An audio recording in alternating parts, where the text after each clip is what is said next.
Hello guys, current affairs funda में आप सभी का स्वागत है। मैं हूं आपके साथ अभिषेक शर्मा और आज के इस वीडियो सेशन में हम जनवरी फर्स्ट वीक के सभी इंपॉर्टेंट करंट अफेयर्स एक साथ कवर करने वाले हैं। जो भी एस्पिरेंट्स हमारे डेली करंट अफेयर्स नहीं देख पाए हैं जनवरी फर्स्ट वीक के, वो इस वीडियो के माध्यम से अपने कंप्लीट करंट अफेयर्स यहाँ पर कर पाएंगे। इस वीडियो को शुरू करने से पहले आप सभी को बताना चाहूँगा कि यदि आप हमारे daily current affairs PDF, weekly PDF, monthly PDF और हर महीने के banking and economic awareness PDF चाहते हैं तो करंट अफेयर्स फंडा का 1 ईयर मेंबरशिप प्लान आप ज्वाइन कर सकते हैं, जिसका लिंक आपको वीडियो के डिस्क्रिप्शन में या फिर फर्स्ट कमेंट में मिल जाएगा। आपको बता दें, इस 1 ईयर मेंबरशिप प्लान के तहत जितना भी हमारा पीडीएफ कंटेंट है वो हम आपको 1 साल तक के लिए प्रोवाइड कराते हैं, जिसे आप डाउनलोड कर सकते हैं, प्रिंट आउट भी निकलवा सकते हैं। इसके लिए चाहे तो आप करंट अफेयर्स फंडा ऐप को यूज़ कर सकते हैं या फिर अपने लैपटॉप या सिस्टम की मदद से वेब लॉगिन भी कर सकते हैं। कोई भी आपका एग्जाम हो, बैंकिंग, एसएससी, रेलवे या स्टेट पीसीएस, जहाँ पर भी जनरल अवेयरनेस या करंट अफेयर्स पूछे जाते हैं, सभी एग्जाम्स के लिए हमारा पीडीएफ कंटेंट काफ़ी यूज़फुल है। 1 साल की वैलिडिटी इसकी होती है और इसका लिंक आपको वीडियो के डिस्क्रिप्शन में या फिर फर्स्ट कमेंट में मिल जाएगा। इसमें हम आपको कैटेगरी वाइज क्विज भी प्रोवाइड कराते हैं। और दूसरा कोर्स है हमारा बैंकिंग अवेयरनेस का, ये भी कंप्लीट अवेलेबल है करंट अफेयर्स फंडा ऐप पर। 30 वीडियो लेक्चर्स और 30 पीडीएफ्स के साथ हमने बैंकिंग अवेयरनेस, इंडियन इकोनॉमी की की कंसेप्ट्स और इंश्योरेंस, इन सबको कवर किया है। डेमो लेक्चर्स भी अवेलेबल हैं करंट अफेयर्स फंडा ऐप पर। उससे आपको एक आइडिया मिल जाएगा किस तरह का कंटेंट हमने आपको इस कोर्स में प्रोवाइड कराया है। चाहे आपका बैंकिंग मेंस एग्ज़ाम हो या फिर आप कहीं इंटरव्यू देते हैं आरआरबी में, माफ़ कीजिएगा आरबीआई में, या फिर बैंकिंग पीओ में, या फिर किसी प्राइवेट बैंक में, तो वहाँ पर जो आपसे बैंकिंग नॉलेज पूछी जाती है वो सब इसमें कवर हो जाएगी। तो इसकी वैलिडिटी 1 साल की है और आप इसको भी हमारी करंट अफेयर्स फंडा ऐप पर जाकर प्राप्त कर सकते हैं। दोनों ही कोर्स संबंधित कोई भी जानकारी हो आपकी तो कस्टमर केयर नंबर पर आप कॉल कीजिए या फिर व्हाट्सएप कर सकते हैं। 8448169188 हमारा एक कस्टमर केयर नंबर है। तो चलिए फिर करते हैं शुरुआत इस वीडियो सेशन की। Who is the fastest Indian pacer to reach 200 test wickets? सबसे तेज 200 टेस्ट विकेट लेने वाले भारतीय तेज गेंदबाज कौन है? ऑप्शंस आपके सामने है। सही आंसर ऑप्शन सी है, जसप्रीत बुमराह।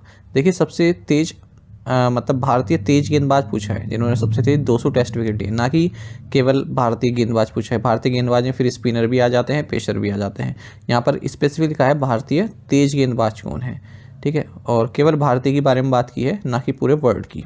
तो इन चीज़ों को आप ध्यान रखें जब भी क्वेश्चन आप पढ़ते हैं। तो जसप्रीत बुमराह ये फास्टेस्ट इंडियन पेसर बन गए हैं 200 विकेट्स प्राप्त करने वाले टेस्ट क्रिकेट में, यानी कि इन्होंने सबसे कम मैचेस खेले हैं 200 विकेट्स हासिल करने के लिए। और ये जो इन्होंने कीर्तिमान हासिल किया है, ये मेलबर्न क्रिकेट ग्राउंड में जो ऑस्ट्रेलिया के against Boxing Day test match खेला गया उस दौरान इन्होंने हासिल किया है। इससे पहले किस पेसर के नाम ये रिकॉर्ड था? कपिल देव जी के नाम था। उन्होंने 50 मैचेस में 200 विकेट्स लिए थे, 1983 की बात है ये। अच्छा, और बुमराह 44 टेस्ट ही खेले हैं और 200 विकेट्स इन्होंने ले लिए हैं। और अगर हम बात करें ओवरऑल इंडियन की, चाहे वो पेसर हो या फिर स्पिनर हो, उसमें ये जॉइंट सेकंड फास्टेस्ट इंडियन है जिन्होंने 200 टेस्ट विकेट लिए हैं रविंद्र जडेजा के साथ, ठीक है। मतलब रविंद्र जडेजा और बुमराह ने जो है दूसरे नंबर पर है अगर हम 200 टेस्ट विकेट की बात करें, क्योंकि रविचंद्रन अश्विन है ये पहले नंबर पर है। अभी हाल ही में रिटायर हुए ना ब्रिस्बेन टेस्ट के बाद, तो इन्होंने 200 टेस्ट विकेट लिए हुए हैं केवल 37 टेस्ट मैचेस में। अच्छा, अगर हम ओवरऑल बात करें पूरे वर्ल्ड में, तो पाकिस्तानी स्पिनर है याशिर शाह, ये फास्टेस्ट हैं जिन्होंने 200 टेस्ट विकेट लिए हुए हैं केवल 33 मैचेस में। और अगर हम पेसर्स की बात करें तो ऑस्ट्रेलिया के जो डेनिस लिली हैं, इन्होंने 38 टेस्ट मैचेस में 200 विकेट लिए हुए हैं। Which legendary Indian cricketer has accepted the honorary cricket membership at the Melbourne Cricket Club? किस महान भारतीय क्रिकेटर ने मेलबर्न क्रिकेट क्लब मानद क्रिकेट सदस्यता स्वीकार की? सही आंसर ऑप्शन डी है, Sachin Tendulkar. Melbourne Cricket Club MCC ने अनाउंस किया है कि legendary Indian batter Sachin Tendulkar, इन्होंने MCC का जो इनविटेशन है उसको एक्सेप्ट कर लिया है कि ऑनरेरी क्रिकेट मेंबरशिप इनको दी जाएगी। 1838 में स्थापना हुई थी मेलबर्न क्रिकेट क्लब की, ऑस्ट्रेलिया में है ये। मेलबर्न क्रिकेट ग्राउंड को मैनेज और डेवलपमेंट का जिम्मा इसके पास है। तेंदुलकर, आपको बता दें, जो मेलबर्न क्रिकेट ग्राउंड है यहाँ पर इनका रिकॉर्ड है सबसे ज़्यादा रन का। 5 टेस्ट में 449 रन इन्होंने स्कोर किए हुए हैं 44.90 के एवरेज से। Which country ranks first in terms of the fastest mobile download speeds in the world? दुनिया में सबसे तेज मोबाइल डाउनलोड स्पीड के मामले में कौन सा देश पहले स्थान पर है? ऑप्शंस आपके सामने हैं। सही आंसर ऑप्शन ए है, UAE। तो स्पीड टेस्ट ग्लोबल इंडेक्स ने कंट्रीज़ को रैंकिंग दी है highest median mobile internet speed के मुताबिक, और फास्टेस्ट मोबाइल डाउनलोड स्पीड्स जो पूरे वर्ल्ड में रिकॉर्ड की गई है वो यूनाइटेड अरब अमीरात में की गई है। उसके बाद फिर कतर, फिर कुवैत, फिर बुल्गारिया, फिर डेनमार्क। वर्ल्ड का जो फास्टेस्ट इंटरनेट स्पीड्स हैं ये मिडिल ईस्ट और एशिया में सबसे ज़्यादा देखा गया है, और एवरेज से थोड़ा अबव यूनाइटेड स्टेट्स और रेस्ट ऑफ अमेरिकाज में देखा गया। भारत में 900 मिलियन इंटरनेट यूज़र्स हैं। वर्ल्ड का सेकंड बिगेस्ट ऑनलाइन मार्केट है भारत, चाइना के बाद। और अगर हम इस इंटरनेट स्पीड की बात करें तो भारत 25वें नंबर पर है ग्लोबली।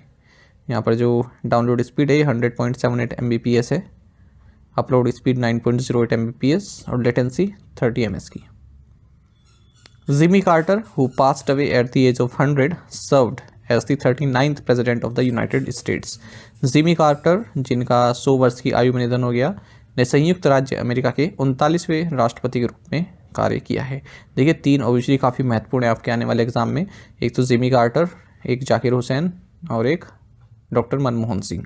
तो इनके बारे में डिटेल से मैंने बताया है, उनको आप जरूर पढ़िएगा क्योंकि स्टेटमेंट क्वेश्चंस भी बन जाते हैं स्टेटमेंट बेस्ड। जिमी कार्टर जो यूएस के 39th प्रेसिडेंट रहे, इनका निधन हो गया है 100 की एज में। 1977 से 1981 के बीच में यूएस के प्रेसिडेंट रहे और सबसे लॉन्गर प्रेसिडेंट ये रहे हैं यूएस के इतिहास में जो जीवित रहे। 2002 में अगर हम बात करें तो इन्हें नोबेल पीस प्राइज़ भी दिया गया था, क्योंकि नॉर्थ कोरिया और साउथ कोरिया के बीच में जो न्यूक्लियर टेंशन चल रही थी उनको इन्होंने ईज़ किया, यानी कि उनको निपटाया, उसको दूर किया। और यूएस इन्वेट करने वाला था हैती को, वो भी इन्होंने अवर्ट किया। ठीक है, अवर्ट किया मतलब उसको भी इन्होंने उस पॉसिबिलिटी को इन्होंने दूर किया। और बोस्निया और सूडान के बीच में सीज फायर भी इन्होंने नेगोशिएट करवाया। Koneru Humpy recently won the 5 Women's world rapid chess championship by defeating which player. Koneru Humpy ने हाल ही में किस खिलाड़ी को हराकर फाइट महिला विश्व रैपिड शतरंज चैंपियनशिप जीती है?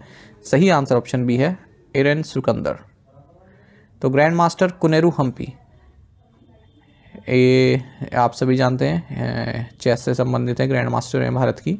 इन्होंने इरेन सिकंदर को हराया है जो कि इंडोनेशिया की हैं, और 5 Women's world rapid chess championship जीत ली है न्यूयॉर्क में।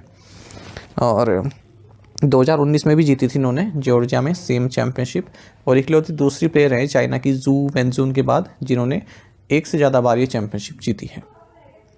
सितंबर में भारत ने फर्स्ट एवर गोल्ड मेडल्स भी जीते थे ओपन एंड वीमेंस कैटेगरीज में चेस ओलंपियाड में, जो कि बुडापेस्ट में हुआ था। 2 और न्यूज़ देख लेते हैं स्पोर्ट्स से संबंधित। केरल ने चंडीगढ़ को हराकर senior national men's handball championship title जीत लिया है। Indian rider Hemant Mudappa Mantra racing से इन्होंने 15th नेशनल टाइटल जीत लिया है FMSCI Indian national motorcycle drag racing championship 2024 में। Who is the richest chief minister in India as per the ADR report. ADR report के अनुसार भारत के सबसे अमीर मुख्यमंत्री कौन है? सही आंसर ऑप्शन सी है C चंद्रबाबू नायडू। ठीक है, तो देखिए एक association for democratic reforms ADR report आई है, उसमें बताया गया कि आंध्र प्रदेश के जो चीफ मिनिस्टर हैं N चंद्रबाबू नायडू, ये रिचेस्ट सबसे अमीर चीफ मिनिस्टर हैं भारत में। 931 करोड़ रुपए इनकी नेटवर्थ है। वेस्ट बंगाल की ममता बनर्जी पुअरेस्ट हैं, 15 लाख रुपए इनके पास नेटवर्थ है। और जो एवरेज एसेट पर चीफ मिनिस्टर है स्टेट असेंबलीज और यूनियन टेरिटरीज से वो 52.59 करोड़ रुपीज़ हैं, यानी कि जो एवरेज अगर हम निकालें सब चीफ मिनिस्टर्स की टोटल एसेट का, टोटल एसेट्स जो 31 चीफ मिनिस्टर्स की हैं वो 1630 करोड़ रुपए हैं। इंडिया का जो per capita net national income है ये 1,85,854 रुपये है 2023-24 के लिए, और जो एवरेज सेल्फ इनकम है चीफ मिनिस्टर की ये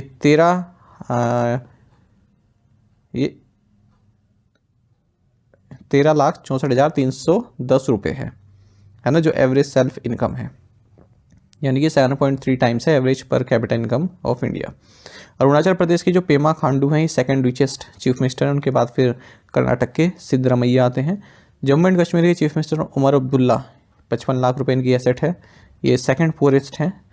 पिनराई विजयन 1.18 करोड़ के बाद तीसरे नंबर पर हैं पुअरेस्ट CM के मामले में।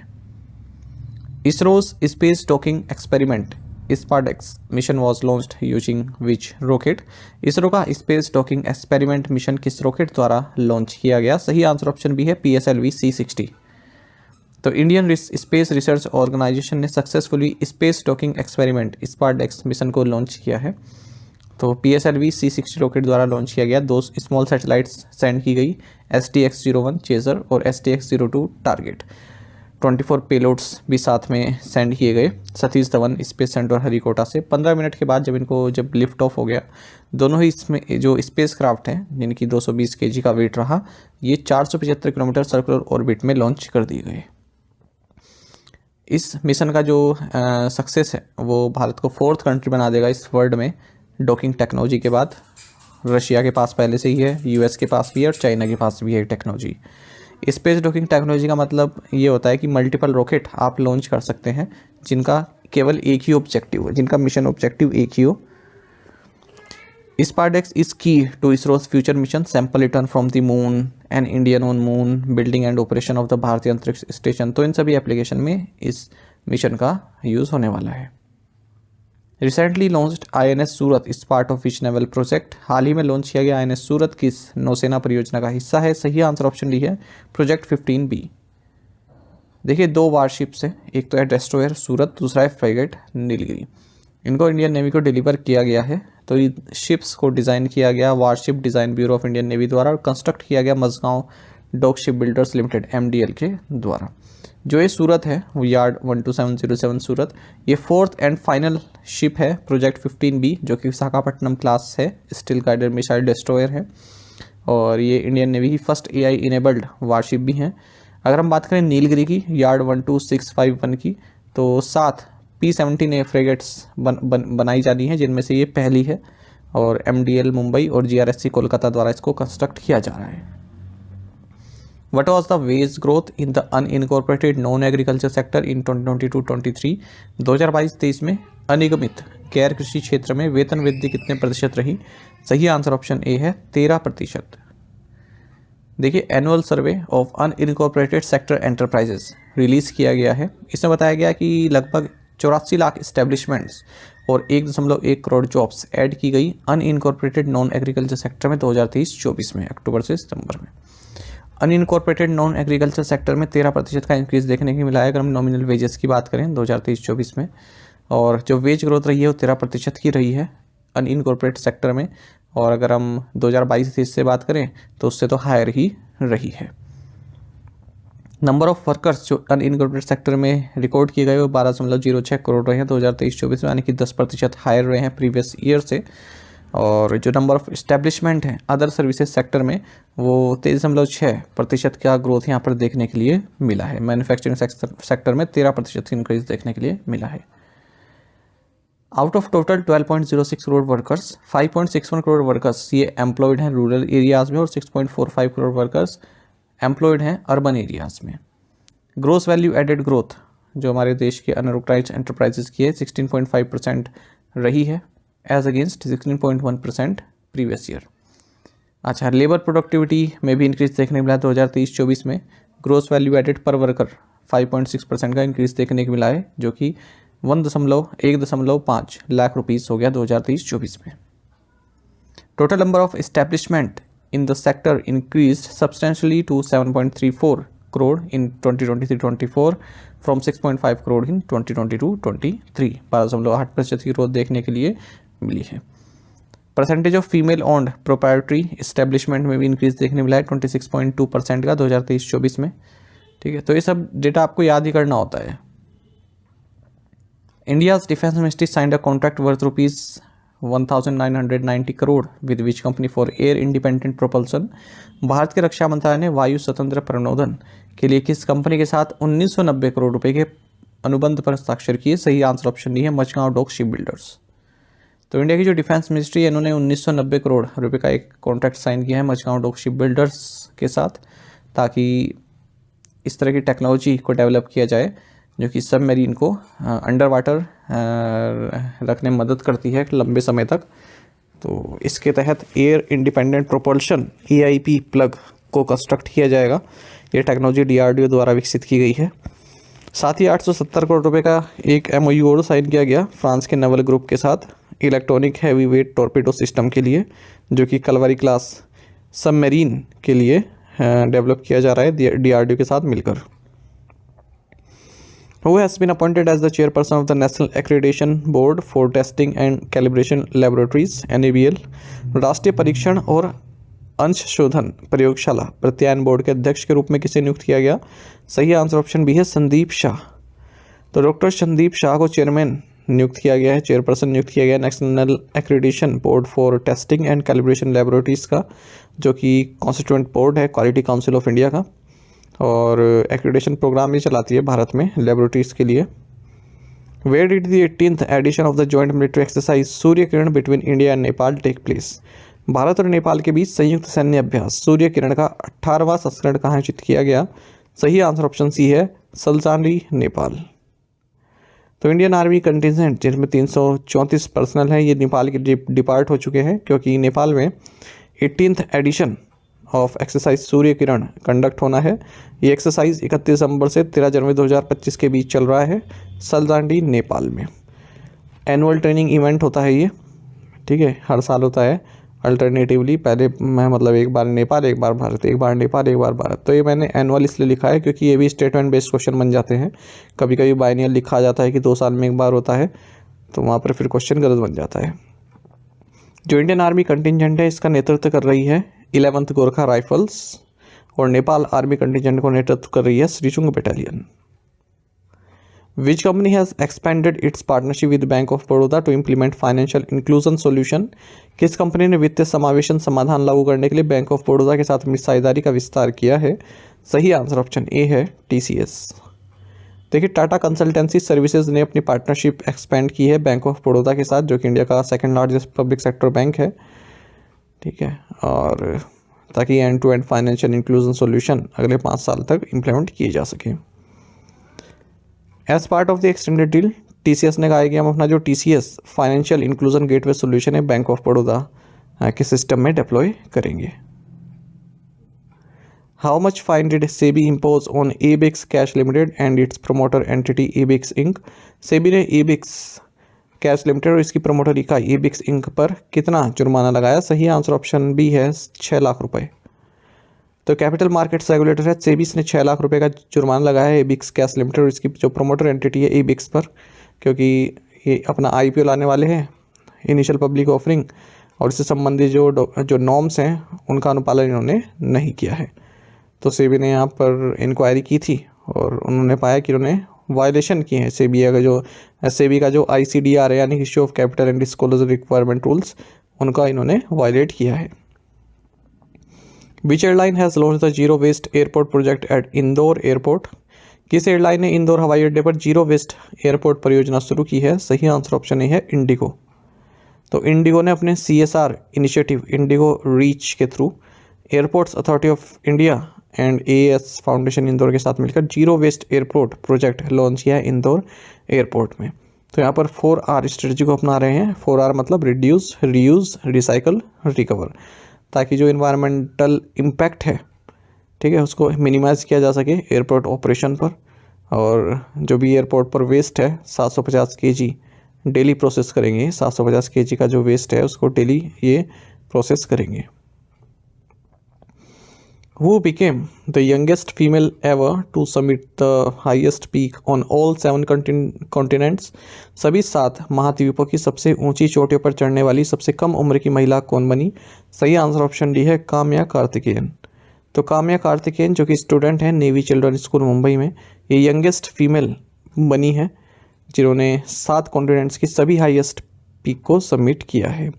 17 साल की हैं, एज याद रखिएगा, यही पूछा जाएगा एग्ज़ाम में। तो 7 कॉन्टिनेंट्स की जो हाईएस्ट पीक्स हैं उनको इन्होंने उन पर चढ़ाई की हुई है। जैसे अफ्रीका में माउंट किलिमंजारो है, यूरोप में माउंट एल्ब्रस है, ऑस्ट्रेलिया में माउंट कोजिस्को है, साउथ अमेरिका में माउंट एकोनगुआ है, नॉर्थ अमेरिका में माउंट तेनाली है, एशिया में माउंट एवरेस्ट है। ये अलग से अपना एक स्टैटिक क्वेश्चन आपका बन गया, ये माउंटेन्स आपको याद होनी चाहिए। अच्छा, हाल ही में उन्होंने माउंट विंसेंट को फतेह किया है अंटार्कटिका में अपने फादर के साथ मिलकर, एस कार्तिकेयन के साथ मिलकर। इस तरह से इनका जो 7 समिट चैलेंज है वो पूरा हुआ। टू द पॉइंट क्वेश्चंस और उनके आंसर्स देख लेते हैं। Ilham Aliyev is the president of which country? Azerbaijan. Former PM Manmohan Singh had a DPhil from which university? University of Oxford. Who took charge as Secretary Department of Revenue, Ministry of Finance? Arunish Chawla. South Korea's National Assembly impeached the acting president of the country. Who was the acting president? Han Duck-soo. The Pawan Hans Limited is a joint venture of Government of India and which central public sector undertaking? Answer is ONGC। आप वैसे कई aspirant से बिल्कुल सही answer किया है, इसी तरह से पार्टिसिपेट करते रहिए। चलिए आज के असाइनमेंट क्वेश्चंस देख लेते हैं जिनका आंसर आपको अभी कमेंट बॉक्स में करना है। When is the global family day celebrated? Muan international airport where a plane crash recently in which country? Who released Vikram Sampath's book Tipu Sultan the saga of the Mysore interregnum? The former CEO of Suzuki Motor who led the motor firm into India passed away on December 25. What is his name? Which state is planning to establish an economic policy research center in memory of former Prime Minister Manmohan Singh? इन पांचों questions के answer आपको comment box में करने हैं। यदि एक question का आंसर भी आपको आता है तो भी आप हमें कमेंट बॉक्स में अवश्य बताइएगा, ज़्यादा से ज़्यादा संख्या में। साथ ही करंट अफेयर्स फंडा को आप टेलीग्राम पर भी ज्वाइन कर लीजिए। करंट अफेयर्स फंडा नाम से हमारा टेलीग्राम चैनल है। Thank you guys. Who has been appointed as the chairperson of the United Nations Internal Justice Council? संयुक्त राष्ट्र आंतरिक न्याय परिषद का अध्यक्ष किसे नियुक्त किया गया है? ऑप्शंस आपके सामने हैं। सही आंसर ऑप्शन सी है, मदन बी लोकुर। तो रिटायर्ड सुप्रीम कोर्ट जज हैं मदन बी लोकुर, इन्हें चेयरपर्सन नियुक्त किया गया है United Nations internal justice council का 12 नवंबर 2028 तक। ये जो इंटरनल जस्टिस काउंसिल होती है इसमें 5 मेंबर्स होते हैं और सेक्रेटरी जनरल द्वारा इनको अपॉइंट किया जाता है। इसकी स्थापना साल 2009 में हुई थी। और जो 4 मेंबर्स इस लिस्ट में हैं वे हैं कार्मेन आर्टिगस उरुग्वे से, रोसाली बैल्किन ऑस्ट्रेलिया से, स्टीफन ब्रेजिना ऑस्ट्रिया से, जे पोजेनल यूनाइटेड स्टेट्स ऑफ अमेरिका से। तो यहाँ पर एक मैसेज आया हुआ है 9 क्रिएटर, रियल नेम तो मैं नहीं जानता, तो इनका सिलेक्शन हो गया है। देखिए ये भी काफ़ी पुरानी स्टूडेंट है, इन्हें मैं जानता हूँ, इनके मैसेज आते रहते हैं जब भी इनका कोई एग्ज़ाम अच्छा होता है और काफ़ी अच्छा लगता है जब इस तरह के एस्पिरेंट्स जो डेली एक्टिव रहते हैं हमारे चैनल पर उनका सिलेक्शन हो जाए। तो आपको फ्यूचर के लिए भी बहुत बहुत बेस्ट विशेष करंट अफेयर्स फंडा की ओर से, और आप डेली हमसे जुड़ी रही, ठीक है। और अब आपका फाइनल सिलेक्शन हो गया है तो हम काफ़ी खुश हैं इस बात को लेकर। Which renowned tabla maestro was honoured with the prestigious Tansen award? किस प्रसिद्ध तबला वादक को प्रतिष्ठित तानसेन पुरस्कार से सम्मानित किया गया है? ऑप्शंस आपके सामने हैं। सही आंसर ऑप्शन डी है, स्वपन चौधरी। देखिए Tansen festival UNESCO music city Gwalior में संपन्न हुआ है और यहाँ पर 2 महत्वपूर्ण अवार्ड्स दिए गए हैं। एक तो पंडित स्वपन चौधरी जो कि तबला वादक हैं, कोलकाता से हैं, इन्हें तानसेन अवार्ड दिया गया है। और इंदौर के सरंद न्यास इंस्टीट्यूशन इसे राजा मानसिंह तोमर अवार्ड दिया गया है क्लासिकल म्यूजिक में इनके कंट्रीब्यूशन के लिए। तो ये एग्जाम में पूछा जाता है तानसेन अवार्ड, याद रखिएगा। स्टैटिक जीके बनता है कि तानसेन अवार्ड किस सरकार द्वारा दिया जाता है, किस राज्य सरकार द्वारा, या फिर तानसेन म्यूजिक फेस्टिवल कहाँ पर होता है ये भी पूछ लेते हैं। Which village has become India's first border solar village? Bharat का पहला बॉर्डर सोलर गांव कौन सा बना है? ऑप्शंस आपके सामने हैं। सही आंसर ऑप्शन सी है, मसाली। देखिए मसाली विलेज है गुजरात के बनासकांठा के सोईगाम तालुका में, ये फर्स्ट बॉर्डर सोलर विलेज बना है हमारे देश का। तो जो पाकिस्तान के साथ हमारा इंटरनेशनल बॉर्डर है वहाँ से 40 किलोमीटर की दूरी पर केवल ये गाँव है। 800 लोगों की पॉपुलेशन है इसमें, टोटल 119 घर हैं।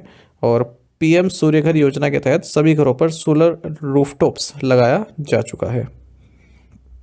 गवर्नमेंट ऑफ इंडिया ने PM सूर्य घर योजना को लॉन्च किया था 29 फरवरी 2024 में, ताकि सोलर रूफटॉप कैपेसिटी बढ़ सके और घर में जो अपने आप ही इलेक्ट्रिसिटी जो है जनरेट हो सके, बिजली बिल से बचा जा सके। तो इस स्कीम की टोटल आउटले 75,021 करोड़ रुपए है और 2026-27 तक इसको इम्प्लीमेंट किया जा रहा है। इस स्कीम में 60% की सब्सिडी भी प्रोवाइड की जाती है जो भी सोलर यूनिट होते हैं, और मतलब 2 किलोवाट कैपेसिटी तक के, और 40% की और एडिशनल सब्सिडी प्रोवाइड की जाती है 2 से 3 किलोवाट कैपेसिटी तक की। सब्सिडी लिमिट इसमें 3 किलोवाट कैपेसिटी तक की है। On which highway was Asia's first sustainable road using lignin based biobitumen inaugurated? Lignin आधारित बायोबिटुमिन का उपयोग करने वाली एशिया की पहली सस्टेनेबल सड़क का उद्घाटन किस राजमार्ग पर किया गया है? सही आंसर ऑप्शन डी है, NH44। तो प्राज इंडस्ट्रीज़ ने एशिया का फर्स्ट सस्टेनेबल रोड जिसमें लिग्नाइन बेस्ड बायोबिटुमिन यूज़ किया गया है, इसको इनोग्रेट किया है। और ये जो रोड है ये नागपुर मानसर बाईपास जो NH-44 में है यहाँ पर लोकेटेड है, और इसको अनवेल किया गया union minister of road transport and highways Nitin Gadkari के द्वारा।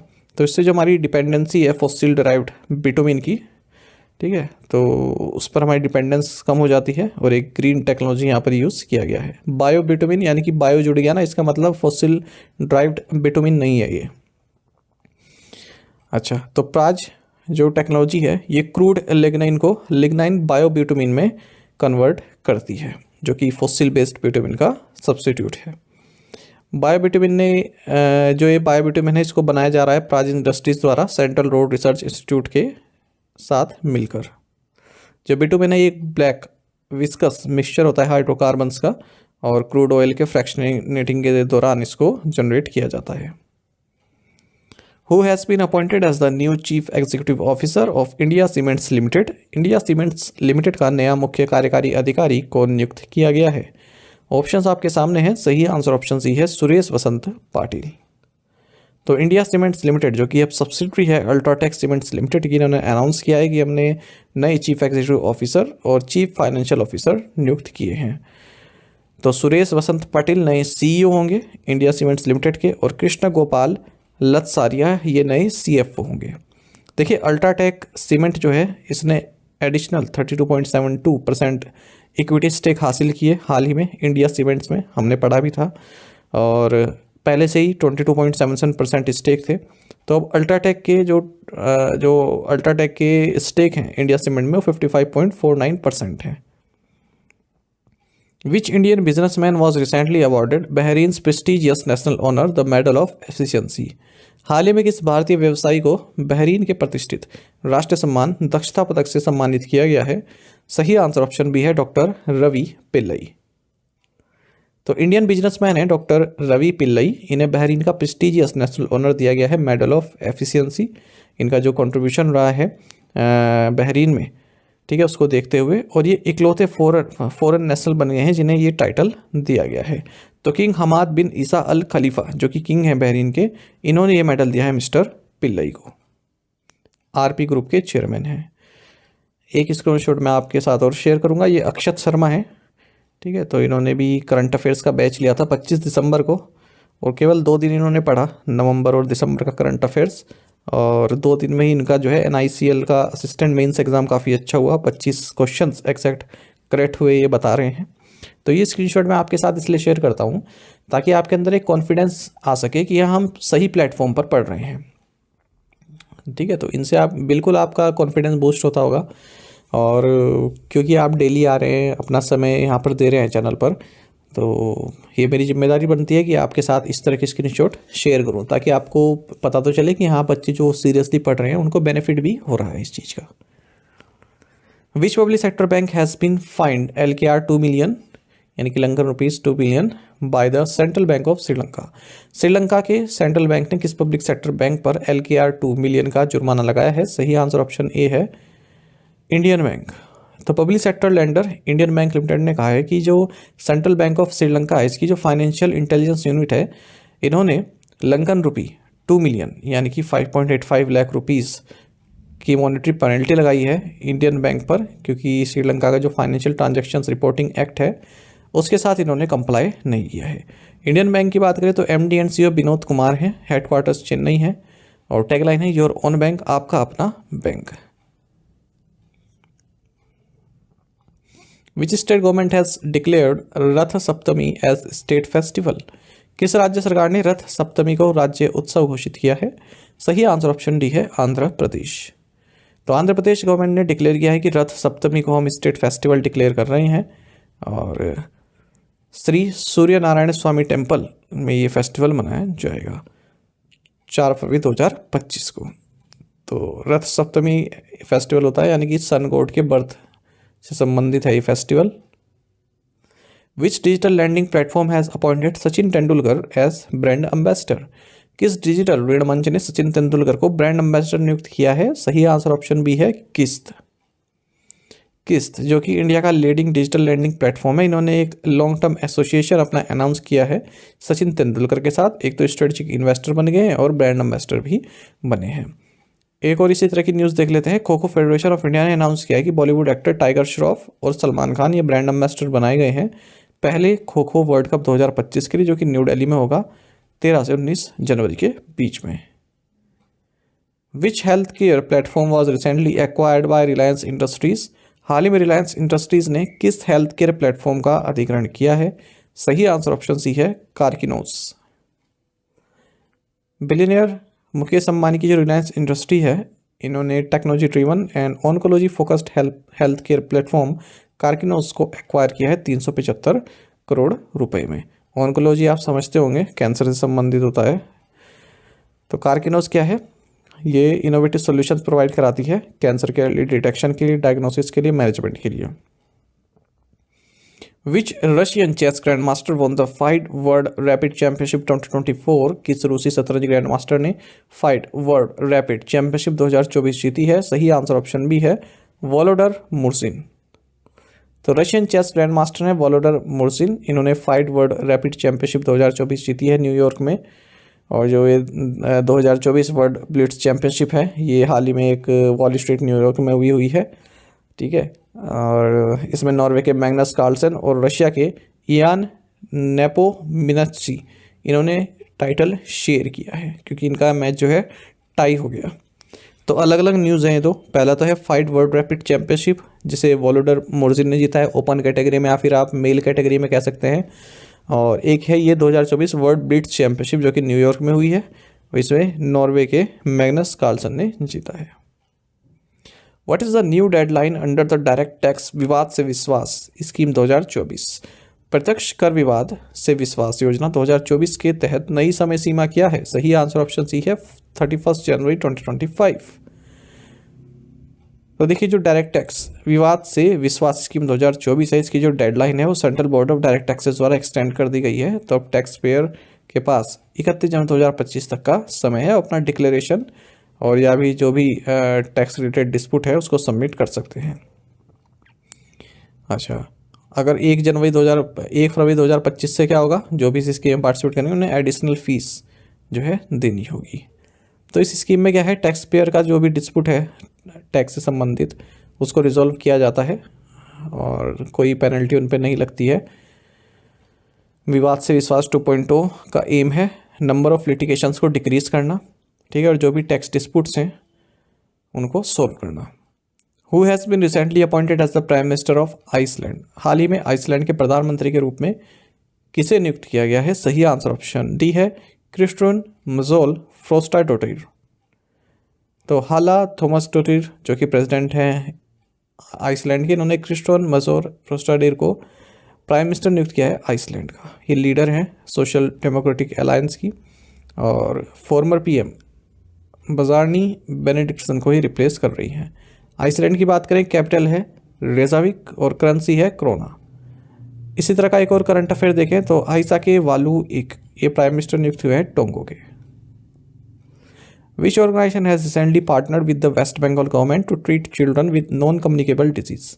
हाल ही में किस संगठन ने गैर संचारी रोगों से पीड़ित बच्चों के इलाज के लिए पश्चिम बंगाल सरकार के साथ साझेदारी की है? सही आंसर ऑप्शन बी है, यूनिसेफ। तो यूनिसेफ वेस्ट बंगाल गवर्नमेंट के साथ वर्क कर रही है ताकि ऐसे चिल्ड्रन को ट्रीटमेंट दिया जा सके जिनमें नॉन कम्युनिकेबल डिजीज़ हैं, जैसे कि जुवेनाइल डायबिटीज़। जुवेनाइल डायबिटीज़ को टाइप 1 डायबिटीज़ भी बोलते हैं। और जब किसी चिल्ड्रन की बॉडी उसके सेल्स मतलब किसी चिल्ड्रन की बॉडी में जो सेल्स डिस्ट्रॉय हो जाते हैं, ठीक है, जो मतलब पैनक्रियाज के सेल होते हैं वो डिस्ट्रॉय हो जाते हैं, उसके कारण क्या होता है, जो इंसुलिन है, ठीक है, तो उसका लेवल स्टेबल नहीं रह पाता है, तो उसके कारण फिर बच्चों में दिक्कतें आ जाती हैं। तो उन्हें इंसुलिन बार बार इंजेक्ट करना पड़ता है, कई बार एक दिन में ही कई बार। SEBI has approved Enlighten Angel fund to operate as which type of investment fund? SEBI ने एनलाइटन एंजल फंड को किस प्रकार के निवेश फंड के रूप में संचालित करने की मंजूरी दे दी है? सही आंसर ऑप्शन डी है, अल्टरनेट इन्वेस्टमेंट फंड। तो एनलाइटन एंजल फंड को सेबी से अप्रूवल मिल गया है कि अल्टरनेट इन्वेस्टमेंट फंड के तौर पर कार्य कर सकता है और इसने अपना 200 करोड़ रुपए का एक मेडन फंड भी लॉन्च किया है जिसमें 100 करोड़ की ग्रीन शू ऑप्शन है। अल्टरनेटिव इन्वेस्टमेंट फंड या AIF का मतलब वही है, कोई फंड इस्टेब्लिश किया गया है भारत में, प्राइवेटली पूल्ड इन्वेस्टमेंट है ये, मतलब फंड आप कलेक्ट करते हैं अलग अलग ग्रुप से, चाहे वो इंडियन हो चाहे वो फॉरेनर हो। और ये जो है SEBI alternative investment fund regulation 2012 से जो है कंप्लाई करते हैं। Which organization has Punjab National Bank signed a MOU with to strengthen agri infrastructure? Punjab national bank ने कृषि बुनियादी ढांचे को मजबूत करने के लिए किस संगठन के साथ एक समझौता ज्ञापन पर हस्ताक्षर किए? सही आंसर ऑप्शन डी है, federation of cold storage associations of India. तो पब्लिक सेक्टर लेंडर है पंजाब नेशनल बैंक, इन्होंने एक मेमोरेंडम ऑफ अंडरस्टैंडिंग साइन किया है federation of cold storage association of India के साथ, ताकि एग्रीकल्चर इंफ्रास्ट्रक्चर को बढ़ाया जा सके, कोल्ड चेन डेवलपमेंट किया जा सके।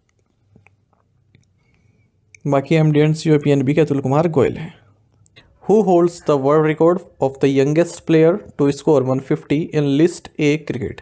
लिस्ट ए क्रिकेट में सबसे कम उम्र में 150 रन बनाने का विश्व रिकॉर्ड किसके नाम है? ऑप्शंस आपके सामने हैं। सही आंसर ऑप्शन बी है, आयुष मात्रे। देखिए मुंबई के आयुष मात्रे, इन्होंने एक नया वर्ल्ड रिकॉर्ड सेट किया है। ये यंगेस्ट प्लेयर बने हैं जिन्होंने 150 स्कोर किया है लिस्ट ए क्रिकेट में। ये कीर्तिमान इन्होंने अहमदाबाद में नागालैंड के against Vijay Hazare trophy match खेलते हुए प्राप्त किया है।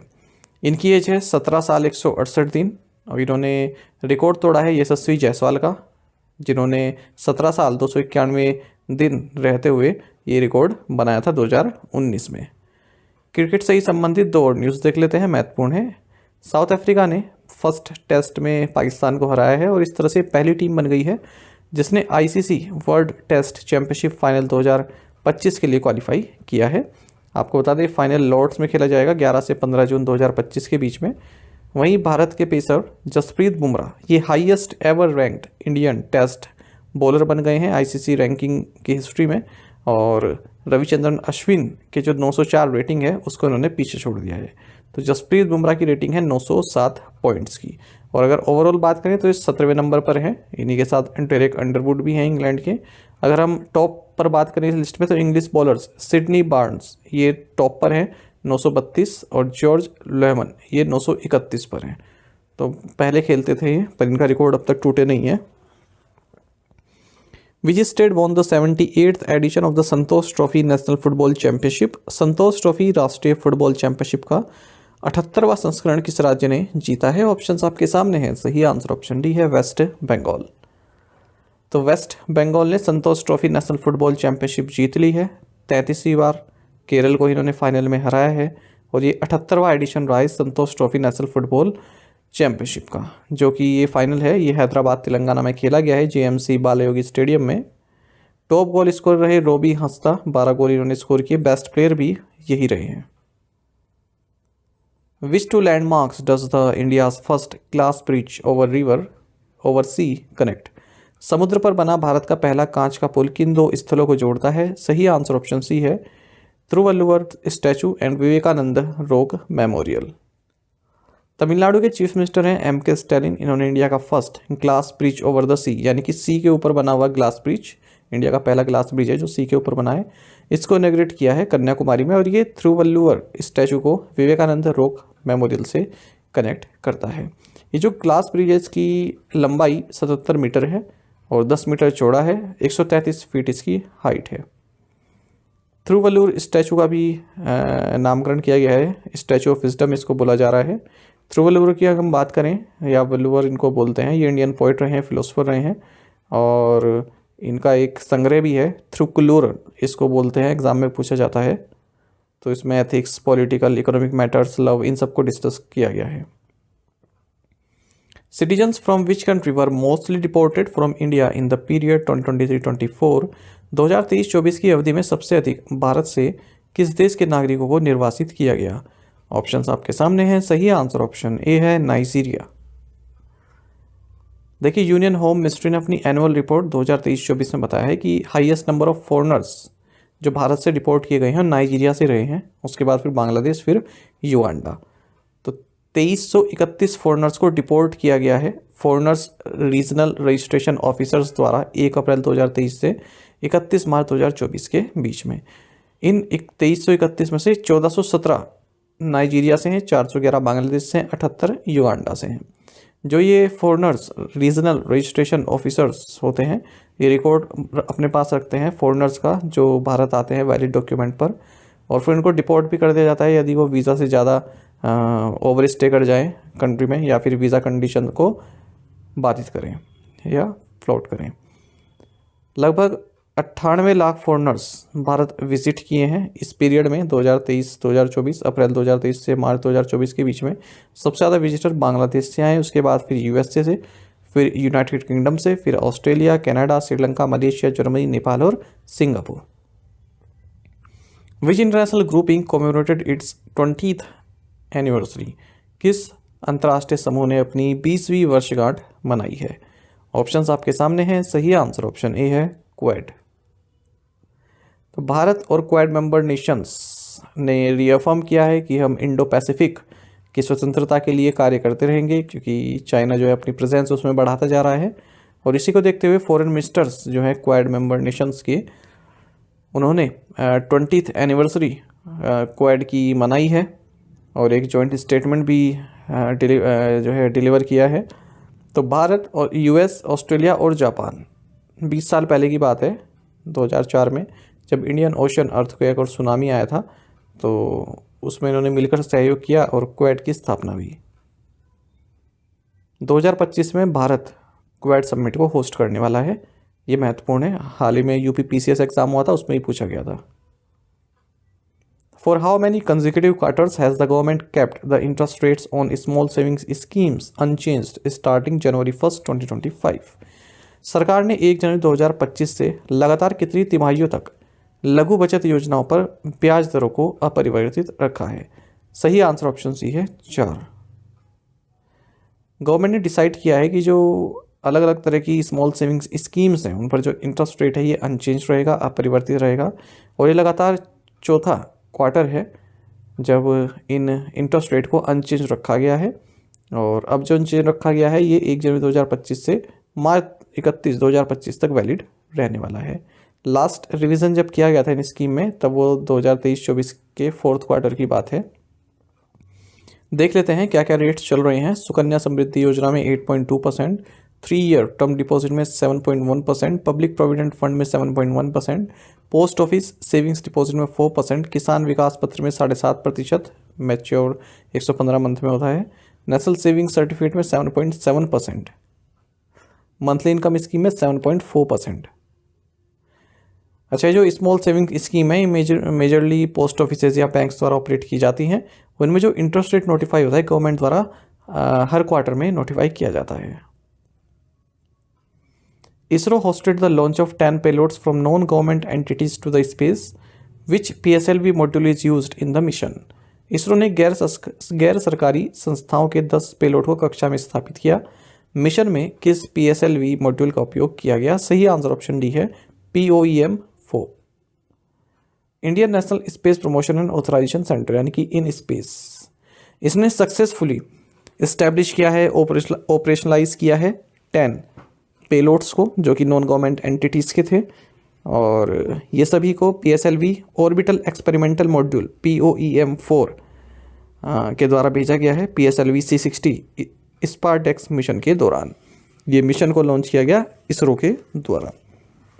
तो जो PSLV ऑर्बिटल एक्सपेरिमेंटल मॉड्यूल है ये एक प्रैक्टिकल सोल्यूशन है जिसे इसरो द्वारा डिप्लॉय किया गया है ताकि Indian startups, academic institutions, research organisations वे अपनी स्पेस टेक्नोलॉजीज़ को टेस्ट कर सके। और इसके लिए इन्हें पूरी सैटेलाइट भेजने की ज़रूरत नहीं है, केवल अपना जो पेलोड है उसको इसरो को दे दो और इसरो उसको लॉन्च करेगा। इन टोटल 24 जो PSA orbital experimental module payloads हैं इनको डिप्लॉय किया गया है इस PSLV C60 स्पार्टेक्स मिशन के दौरान। पर जो नॉन गवर्नमेंट एंटिटीज़ के रहे हैं वो 10 रहे हैं। चेयरमैन इन स्पेस के पवन गोयनका हैं। Who became the first transgender person to be appointed as a guest lecturer at a university in Karnataka? Karnataka के एक विश्वविद्यालय में अतिथि व्याख्याता के रूप में नियुक्त होने वाली पहली ट्रांसजेंडर व्यक्ति कौन बनी? सही आंसर ऑप्शन सी है KN रेणुका पूजर। KN रेणुका पूजर ये फर्स्ट ट्रांसजेंडर पर्सन बनी है जिन्हें गेस्ट लेक्चरर अपॉइंट किया गया है कर्नाटका की किसी यूनिवर्सिटी में। तो इन्होंने कन्नड़ा डिपार्टमेंट को ज्वाइन किया है विजयनगर श्री कृष्ण देवराया यूनिवर्सिटी का जो नंदीहाली कैंपस है यहाँ पर। What is the name of the health product launched by ICICI Prudential Life Insurance for women specific critical illness? महिला विशिष्ट गंभीर बीमारियों के लिए ICICI Prudential Life Insurance द्वारा लॉन्च किए गए स्वास्थ्य उत्पाद का नाम क्या है? सही आंसर ऑप्शन भी है ICICI Pru Wish। तो ICICI Prudential Life Insurance ने ICICI Pru Wish को इंट्रोड्यूस किया है ताकि जो महिला स्पेसिफिक क्रिटिकल इलनेस होती है, सर्जरीज होती हैं, उनके लिए फाइनेंस प्रोवाइड कराने के लिए या फिर इंश्योरेंस प्रोवाइड कराने के लिए इसे लॉन्च किया गया री इंश्योरेंस ग्रुप ऑफ अमेरिका के साथ मिलकर। ICICI prudential life insurance company limited की बात करें, एक जॉइंट वेंचर है आईसीआईसीआई बैंक लिमिटेड और London based prudential corporation holdings limited के बीच में। 2016 में ये कंपनी पहली इंश्योरेंस कंपनी बनी भारत में जिसे डोमेस्टिक स्टॉक एक्सचेंजेस में लिस्ट किया गया। The Reserve Bank of India Innovation Hub has partnered with which NBFC to provide unsecured loans to gig workers? भारतीय रिजर्व बैंक इनोवेशन हब ने गिग श्रमिकों को अनसिक्योर्ड ऋण प्रदान करने के लिए किस एनबीएफसी के साथ साझेदारी की है? सही आंसर ऑप्शन सी है वीवीफाई फाइनेंस। तो रिजर्व बैंक ऑफ इंडिया ने डिजिटल लेंडर वीवीफाई फाइनेंस के साथ पार्टनरशिप की है गिग वर्कर्स को अनसिक्योर्ड लोन प्रोवाइड कराने के लिए। तो जैसे कैब हेलिंग ऐप ड्राइवर्स हैं या फिर ओला उबर में जो काम करते हैं, फूड डिलीवरी ड्राइवर्स हैं जो स्विगी जोमेटो इनमें कार्य करते हैं, तो इन सभी के लिए ये उनको लोन प्रोवाइड कराने के लिए गिग वर्कर्स ही इन्हें बोलते हैं। जो आप देखते हैं ना, ये अमेज़ोन से आते हैं, डिलीवरी वाले आते हैं, तो ये सब गिग वर्कर्स ही कहलाते हैं। राजेश बंसल CEO हैं रिजर्व बैंक इनोवेशन हब के। Which state government launched Swar यानी कि speech and written analysis resource platform? किस राज्य सरकार ने स्वर प्लेटफॉर्म लॉन्च किया है? सही आंसर ऑप्शन बी है गुजरात। तो गुजरात के चीफ मिनिस्टर हैं भूपेंद्र पटेल और इन्होंने एक नया सिटीजन सेंट्रिक इनिशिएटिव लॉन्च किया जिसका नाम है स्वर यानी कि speech and written analysis resource platform. तो जो लैंग्वेज बैरियर्स हैं उनके लिए इसको लॉन्च किया गया है। स्पीच टू टेक्स्ट फीचर यहाँ पर दिया गया है गुजरात CMO वेबसाइट में। तो जो भी मैसेज करना चाहता है, अपनी दिक्कत बताना चाहता है जो भी सिटीजन इस गवर्नमेंट के वेबसाइट पर, तो वो केवल अपना बोले और वो अपने आप टेक्स्ट में कन्वर्ट हो जाएगा। मतलब किसी भी भाषा में बोले वो जो है उस जो सपोर्टेड लैंग्वेज है उसमें कन्वर्ट हो जाएगा, जो गुजरात CMO की वेबसाइट है उसमें। Which company became the first BFSI firm to offer lending insurance and mutual funds on the ONDC platform? कौन सी कंपनी ONDC प्लेटफॉर्म पर ऋण, बीमा और म्यूचुअल फंड की पेशकश करने वाली पहली BFSI फर्म बन गई है? सही आंसर ऑप्शन डी है Aditya Birla capital. Aditya Birla capital first BFSI यानी कि banking, financial services and insurance company बन गई है जो तीनों फाइनेंशियल सर्विसेज यानी कि लैंडिंग, इंश्योरेंस और म्यूचुअल फंड प्रोवाइड करा रही है open network for digital commerce ONDC platform पर। तो इस ONDC नेटवर्क के जरिए जो वेरियस लाइव बायर ऐप्स हैं वो अब एबल हो जाएंगी। वो आदित्य बिरला कैपिटल के जो personal loan, health insurance, mutual funds हैं वो अपने यूजर्स को ऑफर कर पाएंगे। ONDC के MD and CEO T Koshy हैं। Which company has partnered with State Bank of India to enhance the prepaid payment ecosystem? Prepaid भुगतान इकोसिस्टम को बढ़ावा देने के लिए किस कंपनी ने भारतीय स्टेट बैंक के साथ साझेदारी की है? सही आंसर ऑप्शन डी है M2P फिनटेक। तो प्रीपेड पेमेंट इकोसिस्टम को इन्हेंस करने के लिए M2P फिनटेक ने स्टेट बैंक ऑफ इंडिया के साथ पार्टनरशिप की है ताकि सिक्योर पेमेंट एक्सपीरियंस प्रोवाइड किया जा सके कस्टमर्स को। What is the expected growth rate of the Indian economy for the financial 2024-25 according to Deloitte? Deloitte के अनुसार वित्तीय वर्ष 2024-25 के लिए भारतीय अर्थव्यवस्था की अपेक्षित विकास दर क्या है? सही आंसर ऑप्शन भी है 6.5 to 6.8%। तो इंडियन इकोनॉमी 6.5 से 6.8% के बीच में ग्रो करेगी फाइनेंशियल 2024-25 में और 6.7 से 7.3% के बीच में ग्रो करेगी फिस्कल 26 के दौरान, ऐसा कहा है डेलॉइट ने। रिजर्व बैंक ऑफ इंडिया भी हाल ही में भारत के लिए जो करंट फिस्कल ईयर है उसमें ग्रोथ फोरकास्ट को रिवाइज कर चुका है। 6.6% इसने बताई है, पहले 7.2% बताई थी। Department of economic affairs, ministry of finance ने भी कहा है कि इंडियन इकोनॉमी 6.5% से ग्रो करेगी 2024-25 में। पहले इन्होंने 6.5 से 7% के बीच में बताया था, लेकिन अब जो लोअर एंड है 6.5% वो बताया इन्होंने। The department for promotion of industry and internal trade यानी कि DPIIT has signed MOU with which company to help startups in manufacturing sector. उद्योग संवर्धन और आंतरिक व्यापार विभाग के विनिर्माण क्षेत्र में स्टार्टअप की मदद करने के लिए किस कंपनी के साथ समझौता ज्ञापन पर हस्ताक्षर किए गए हैं? सही आंसर ऑप्शन ए है बोट। तो department for promotion of industry and internal trade ने एक मेमोरेंडम ऑफ अंडरस्टैंडिंग साइन किया है बोट के साथ, जो कि audio and wireless market company है। और इसका मकसद है जो DPIIT रिकॉग्नाइज स्टार्टअप्स हैं जो कि डायरेक्ट टू कंज्यूमर हैं या फिर मैन्युफैक्चरिंग डोमेन में हैं, उनको सहायता प्रोवाइड कराना, उनके इनोवेशन में या फिर और टेक्नोलॉजी संबंधित उनको सपोर्ट प्रोवाइड कराना। What is the amount promised by आप as honorarium to priest and granthis under the Pujari Granthi Samman Yojana? पुजारी ग्रंथी सम्मान योजना के तहत पुजारियों और ग्रंथियों को मानदेय के रूप में आप द्वारा कितनी राशि देने का वादा किया गया? सही आंसर ऑप्शन बी है 18,000 रुपये पर मंथ। आम आदमी पार्टी जिसका नेतृत्व नेशनल कन्वीनर अरविंद केजरीवाल करते हैं और दिल्ली चीफ मिनिस्टर आतिशी, इन्होंने पुजारी ग्रंथी सम्मान योजना के लिए रजिस्ट्रेशन ड्राइव शुरू किया है दिल्ली में। इसी स्कीम के तहत आम आदमी पार्टी ने प्रॉमिस किया है कि यदि ये दिल्ली असेंबली इलेक्शन में फिर से चुनकर आते हैं, जो फरवरी में होगा इलेक्शन, तो 18,000 रुपये पर महीना हम मानदेय देंगे जो टेम्पल के प्रिस्ट हैं और जो गुरुद्वारा के ग्रंथीज हैं इन्हें। और इस तरह का ये तीसरा प्रॉमिस है। इससे पहले इन्होंने कहा है कि हम मंथली सहायता देंगे महिलाओं को, मुख्यमंत्री महिला सम्मान योजना के तहत फ्री ट्रीटमेंट देंगे सीनियर सिटीजन्स को संजीवनी योजना के तहत। When is the world Braille day celebrated? विश्व ब्रेल दिवस कब मनाया जाता है? ऑप्शंस आपके सामने है। सही आंसर ऑप्शन बी है जनवरी 4। हर साल 4 जनवरी को वर्ल्ड ब्रेल डे सेलिब्रेट किया जाता है। ब्रेल आपको बता दें एक टेक्निकल रिप्रेजेंटेशन है अल्फ़ाबेटिक या फिर न्यूमेरिकल सिंबल्स का।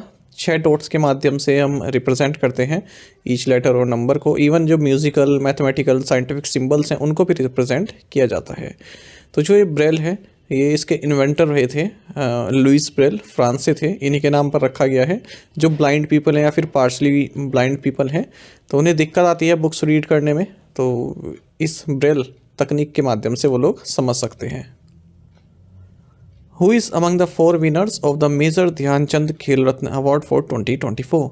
2024 के मेजर ध्यानचंद खेल रत्न पुरस्कार के 4 विजेताओं में कौन शामिल है? ऑप्शंस आपके सामने हैं। सही आंसर ऑप्शन भी है मनु बाकर।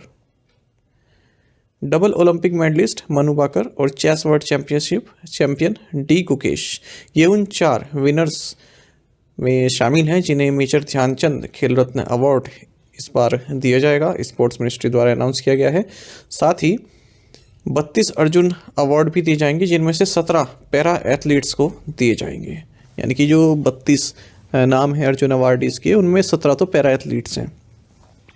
अच्छा, बात दोबारा से अगर हम खेल रत्न विनर्स की करें तो मनु बाकर और डी कुकेश के अलावा men's hockey captain Harmanpreet Singh हैं और para high jumper Praveen Kumar भी इस लिस्ट में शामिल हैं। तो याद रखिएगा 4 लोगों को मेजर ध्यानचंद खेल रत्न अवार्ड इस बार दिया जा रहा है और अर्जुन अवार्ड दिए जा रहे हैं 32 लोगों को। तो 32 लोग काफ़ी हैं, यहाँ पर कवर नहीं करेंगे। मैं इसकी PDF आपके साथ शेयर कर दूंगा, ऐप पर भी मिल जाएगी और टेलीग्राम पर भी मिल जाएगी।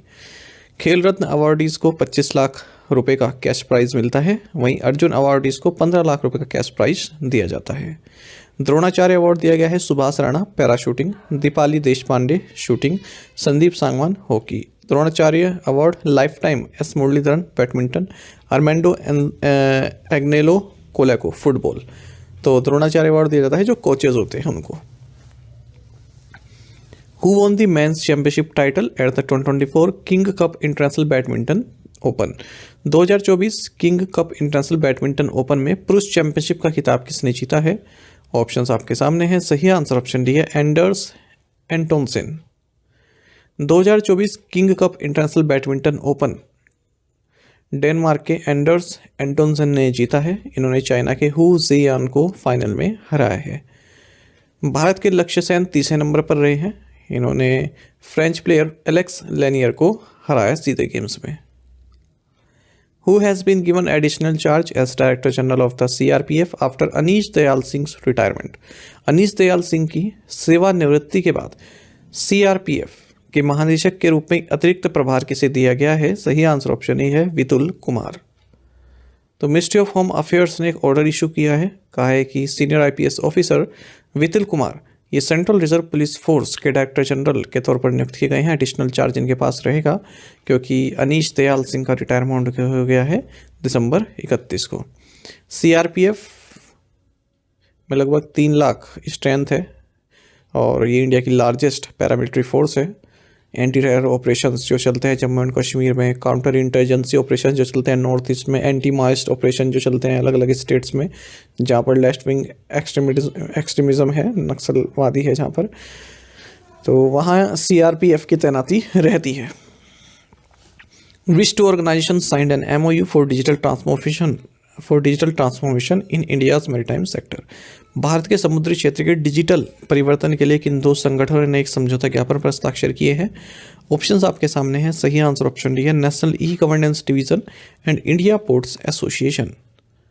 तो national e governance division NECD और इंडियन पोर्ट्स एसोसिएशन IPA, इन्होंने एक मेमोरेंडम ऑफ अंडरस्टैंडिंग साइन किया है जिसका मकसद है भारत का जो मैरीटाइम सेक्टर है उसका डिजिटल ट्रांसफॉर्मेशन करना।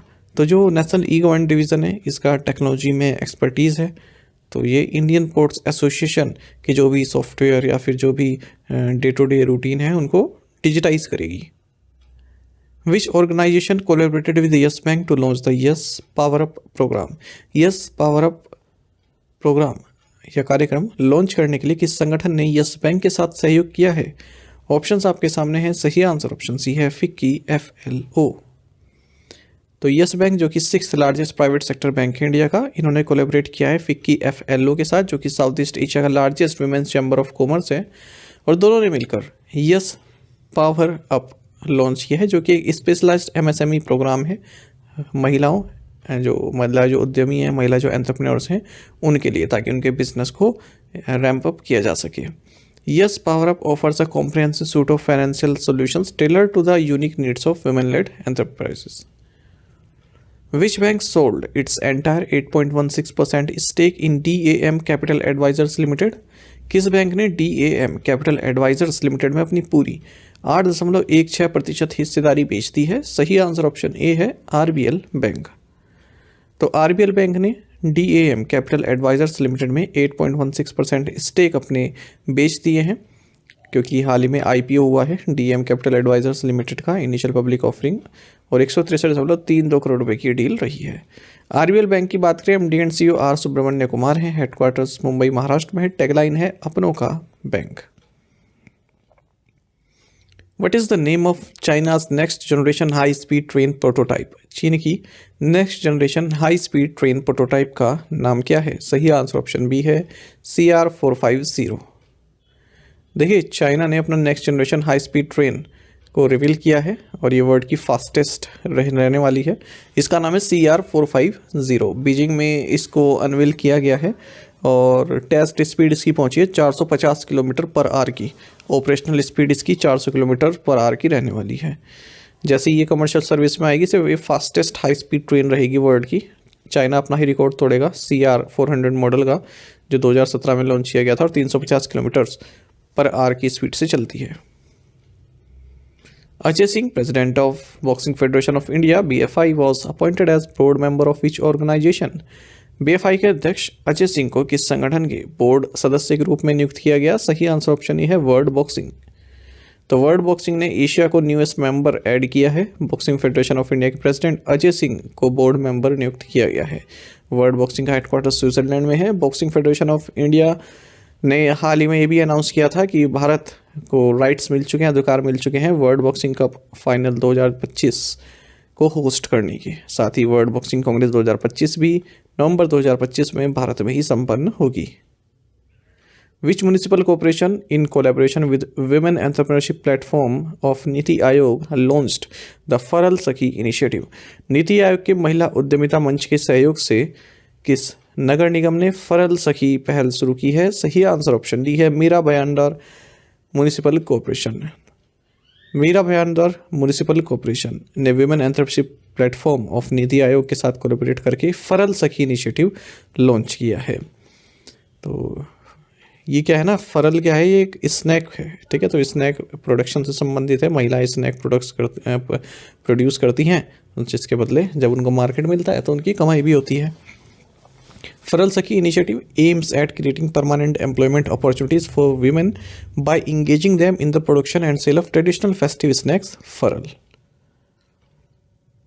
WEP की बात करें, विमेन एंटरप्रेन्योरशिप प्लेटफॉर्म, तो नीति आयोग द्वारा 2018 में इसको लॉन्च किया गया था महिला उद्यमियों के लिए. Who assumed charge as the Chief Executive Officer of UIDAI? UIDAI के मुख्य कार्यकारी अधिकारी यानी कि CEO के रूप में किसने कार्यभार संभाला? सही आंसर ऑप्शन डी है, Bhuvnesh Kumar. Bhuvnesh Kumar chief executive officer बनाए गए हैं unique identification authority of India यानी कि UIDAI के. और UIDAI के CEO के साथ साथ ये एडिशनल सेक्रेटरी भी हैं ministry of electronics and information technology government of India में. Which ministry declare 2025 as the year of reforms? किस मंत्रालय ने 2025 को सुधारों का वर्ष घोषित किया? ऑप्शंस आपके सामने है. सही आंसर ऑप्शन बी है, मिनिस्ट्री ऑफ डिफेंस. तो डिफेंस मिनिस्ट्री इंडिया ने डिक्लेयर किया कि 2025 को हम ईयर ऑफ डिफेंस रिफॉर्म्स के तौर पर मना रहे हैं. और जो भी हमारी 3 सर्विसेज हैं, आर्मी, नेवी और एयरफोर्स, इनको इंटीग्रेट करके थिएटर कमांड्स बनाया जाएगा और टेक्नोलॉजी एडवांसमेंट की ओर हम अपनी मिलिट्री को लेकर जाएंगे. 2025 में जो फोकस रहेगा वो साइबर एंड स्पेस में रहेगा. Artificial intelligence, machine learning, hypersonic robotics, इन सभी को किस तरह से हम डिफेंस में यूज़ कर सकते हैं, ये मकसद रहने वाला है. Who assumed command of the Indian air force western air command? भारतीय वायुसेना की पश्चिमी वायु कमान की कमान किसने संभाली? सही आंसर ऑप्शन डी है, air marshal Jitendra Mishra. Air marshal Jitendra Mishra ये इंडियन एयर फोर्स की जो वेस्टर्न एयर कमांड है उसके प्रमुख बनाए गए हैं. देखिए, इंडियन एयर फोर्स की 5 ऑपरेशनल और 2 फंक्शनल कमांड्स हैं. सेंट्रल एयर कमांड है प्रयागराज उत्तर प्रदेश में, ईस्टर्न एयर कमांड है शिलोंग मेघालय में, सदर्न एयर कमांड है तिरुवनंतपुरम केरल में, साउथ वेस्टर्न एयर कमांड है गांधीनगर गुजरात में, वेस्टर्न एयर कमांड है न्यू दिल्ली में, ट्रेनिंग कमांड है बेंगलुरु कर्नाटक में और मेंटेनेंस कमांड है नागपुर महाराष्ट्र में. तो 6वीं और 7वीं जो है ये फंक्शनल कमांड्स हैं 2. The central government has reimposed the protected area regime in which states? केंद्र सरकार ने किन राज्यों में संरक्षित क्षेत्र व्यवस्था फिर से लागू कर दी है? सही आंसर ऑप्शन बी है, मणिपुर, मिजोरम एंड नागालैंड. तो सेंट्रल गवर्नमेंट ने प्रोटेक्टेड एरिया रेजीम या फिर प्रोटेक्टेड एरिया परमिट लागू कर दिया है मणिपुर, मिजोरम और नागालैंड में. और जो नेबरिंग कंट्रीज से लोग आ रहे हैं उन्हें अब परमिशन चाहिए होगी. तो जैसे ये प्रोटेक्टेड एरिया परमिट इम्पोज किया है सेंट्रल गवर्नमेंट ने, अब जो फॉरेनर्स हैं वो स्टेट में यदि आना चाहते हैं तो उन्हें परमिशन लेनी होगी. प्रोटेक्टेड एरिया परमिट्स उनको लेना होगा फॉरेनर्स प्रोटेक्टेड एरिया ऑर्डर 1958 के तहत. और आपको बता दें ये जो प्रोटेक्टेड एरिया परमिट है जनवरी 2011 में समाप्त कर दिया गया था मणिपुर, मिजोरम, नागालैंड से, ताकि यहाँ पर टूरिस्ट आ सके, टूरिज्म यहाँ पर बढ़ सके. और इस परमिट में क्या है, नॉर्मली 10 दिन के लिए दी जाती है ग्रांट यानी कि मंजूरी, उसके बाद फिर एक्सटेंड किया जा सकता है. What is the approved subsidy amount for di ammonium phosphate under the one time special package? एक मुश्त विशेष पैकेज के तहत डी अमोनियम फॉस्फेट के लिए स्वीकृत सब्सिडी राशि क्या है? सही आंसर ऑप्शन बी है, 3500 रुपये पर MT. देखिए, यूनियन गवर्नमेंट ने डिपार्टमेंट ऑफ फर्टिलाइज़र के उस प्रपोजल को अप्रूव कर दिया है जिसमें उन्होंने कहा है कि डायमोनियम फॉस्फेट के लिए जो सब्सिडी दी जाती है, न्यूट्रिएंट बेस्ड सब्सिडी जो दी जाती है 3500 रुपये पर MT, ठीक है, उसको बढ़ा दिया जाए. 1 जनवरी 2025 से बढ़ा दिया जाए आगे के ऑर्डर्स तक के लिए. इसके लिए जो बजट रहने वाला है 3850 करोड़ रुपए रहने वाला है. 28 ग्रेड्स फॉस्फेट और पोटेशियम फर्टिलाइज़र्स अवेलेबल किए जाते हैं फार्मर्स को सब्सिडाइज प्राइस के थ्रू. ठीक है, ये जो न्यूट्रिएंट बेस्ड सब्सिडी है इसके माध्यम से. What is the total outlay approved by the Union Cabinet for the continuation of प्रधानमंत्री फसल बीमा योजना and the restructured weather-based crop insurance scheme? प्रधानमंत्री फसल बीमा योजना और पुनर्गठित मौसम आधारित फसल बीमा योजना की निरंतरता के लिए केंद्रीय मंत्रिमंडल द्वारा अनुमोदित कुल परिव्यय क्या है? सही आंसर ऑप्शन बी है, 69,515.71 करोड़ रुपए. तो यूनियन गवर्नमेंट ने प्रधानमंत्री फसल बीमा योजना और restructured weather based crop insurance scheme को कंटिन्यू रखने की मंजूरी दे दी है 2025-26 तक, और इसमें पूरा खर्चा आएगा 69,515.71 करोड़ रुपए का। तो फार्मर्स को जो है जो क्रॉप लॉस हो जाती है, ठीक है, नॉन प्रिवेंटेबल नेचुरल कैलेमिटीज़ के द्वारा उसका जो है कंपनसेशन उनको प्राप्त होगा। और कैबिनेट ने fund for innovation and technology fight इसके क्रिएशन को भी मंजूरी दे दी है। 824 करोड़ रुपए की लागत से ये फंड बनेगा और ये टेक्नोलॉजिकल इनिशिएटिव्स को सपोर्ट करेगा, जैसे यस टेक यानी कि yield estimation system using technology, और विंड्स यानी कि weather information and network data system. Doctor के.एस. Manilal who passed recently had expertise in which field? Doctor के.एस. मनीलाल जिनका हाल में निधन हो गया, किस क्षेत्र में विशेषज्ञता रखते थे? सही आंसर ऑप्शन ए है बॉटनी। डॉक्टर के.एस. मनीलाल जाने माने बॉटनिस्ट रहे हैं। देखिए एक बॉटनी पर एक बुक हुई है हॉर्टुस मैलेबेरिकस, ये लैटिन भाषा में हुई है, तो इसको पूरे वर्ड में इजी भाषा में या फिर आप कह सकते हैं इसके ट्रांसलेशन का जो कार्य करवाया वो के.एस. मनीलाल ने कराया, तो इनका वर्ड में नाम है इस बुक से संबंधित। 86 की एज में निधन हो गया इनका। 2020 में पद्मश्री अवार्ड भी मिला था। एक और देख लेते हैं ओबिचुरी। फ्रेंच इंडोलॉजिस्ट और संस्कृत स्कॉलर पायर साइल्विन फिलिजियोट, इनका भी निधन हो गया है 89 की एज में। Which company has earned the prestigious Great Place to Work certification for January 2025 to January 2026? किस कंपनी जनवरी 2025 से जनवरी 2026 के लिए प्रतिष्ठित ग्रेट प्लेस टू वर्क प्रमाणन अर्जित किया है? सही आंसर ऑप्शन बी है सेल। तो steel authority of India limited यानी कि सेल को great place to work certification दिया गया है जनवरी 2025 से जनवरी 2026 के लिए। Great place to work institute India द्वारा ये दिया गया है। इससे पहले दिसंबर 2023 से दिसंबर 2024 के लिए भी इन्हें ये सर्टिफिकेशन दिया गया था, तो दूसरी बार इनको मिला है। What is the total annual ground water recharge in India as assessed by dynamic ground water resource assessment report 2024? Dynamic ground water resource assessment report 2024 के अनुसार भारत में कुल वार्षिक भूजल रिचार्ज कितना है? सही आंसर ऑप्शन बी है 446.90 BCM। तो यूनियन मिनिस्टर ऑफ जल शक्ति C.R. पाटिल ने dynamic ground water resource assessment report जारी की है 2024 के लिए। सेंट्रल ग्राउंड वाटर बोर्ड के साथ मिलकर ये रिपोर्ट जारी की गई है। Total annual ground water recharge जो हमारी कंट्री में 446.90 बिलियन क्यूबिक मीटर का है। जो annual extractable ground water resource है ये 446.19 बिलियन क्यूबिक मीटर का है। Annual ground water extraction for all uses ये 245.64 BCM का है। Average stage of ground water extraction 60.47% है। टोटल 6,746 असेसमेंट यूनिट्स हमारे देश में, उनमें से 4951 यानी कि 73.4% असेसमेंट यूनिट्स सेफ हैं और 711 सेमी क्रिटिकल है, 206 जो है वो क्रिटिकल है और 751 ओवर एक्सप्लॉइटेड है। Which state received 2 red pandas named Vishal and Koshi from the Netherlands? किस राज्य को नीदरलैंड से विशाल और कोसी नाम के 2 पांडा मिले? सही आंसर ऑप्शन डी है वेस्ट बंगाल। तो वेस्ट बंगाल में जो है 2 रेड पांडाज आए हैं, इनका नाम विशाल और कोसी है, नीदरलैंड से लाए गए हैं ये। और Padmaja Naidu Himalayan zoological park है दार्जिलिंग में, तो यहाँ पहुँचे हैं रेड पांडा। रेड पांडा एल्यूरसिस फुल्जेंस इन्हें कहते हैं साइंटिफिक नेम, या फिर इन्हें लेसर पांडा भी कहते हैं।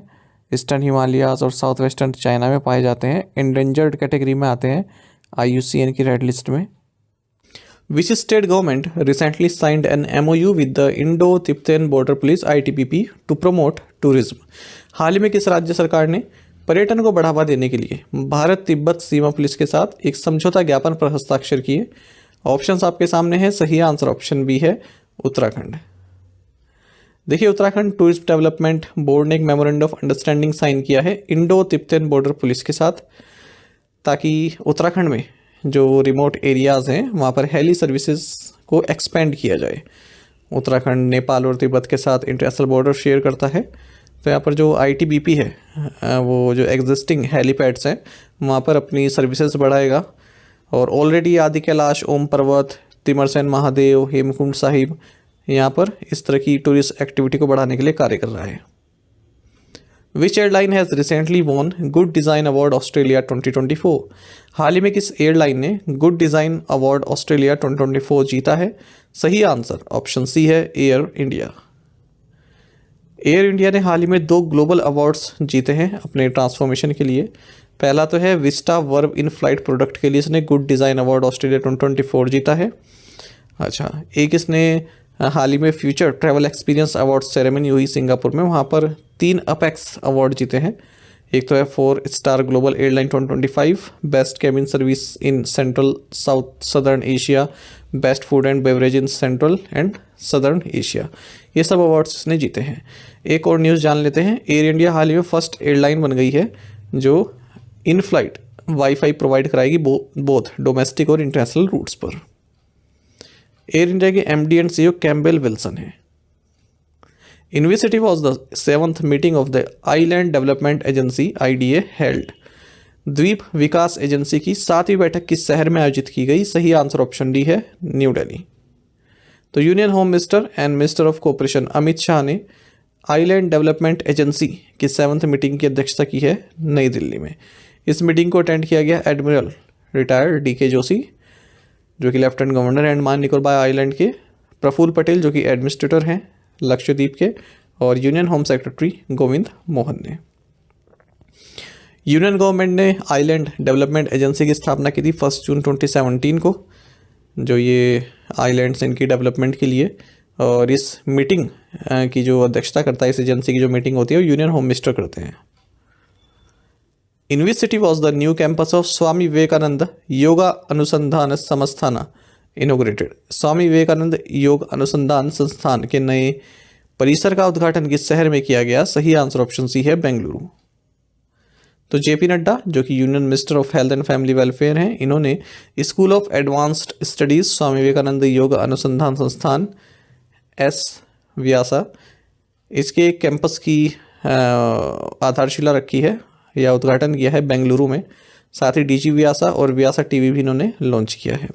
इसी तरह का एक और क्वेश्चन देख लेते हैं कि लक्ष्मण प्रसाद आचार्य जो कि गवर्नर हैं आसाम के, और डॉक्टर हिमंत बिस्वा शर्मा जो कि चीफ मिनिस्टर हैं आसाम के, इन्होंने मिलकर national institute of electronics and information technology NIELIT deemed to university, इसके जो है 12 लोकेशंस पर including 5 location in north eastern states, यहाँ पर इनोग्रेट किया है इसे कैंपसेस का, ठीक है।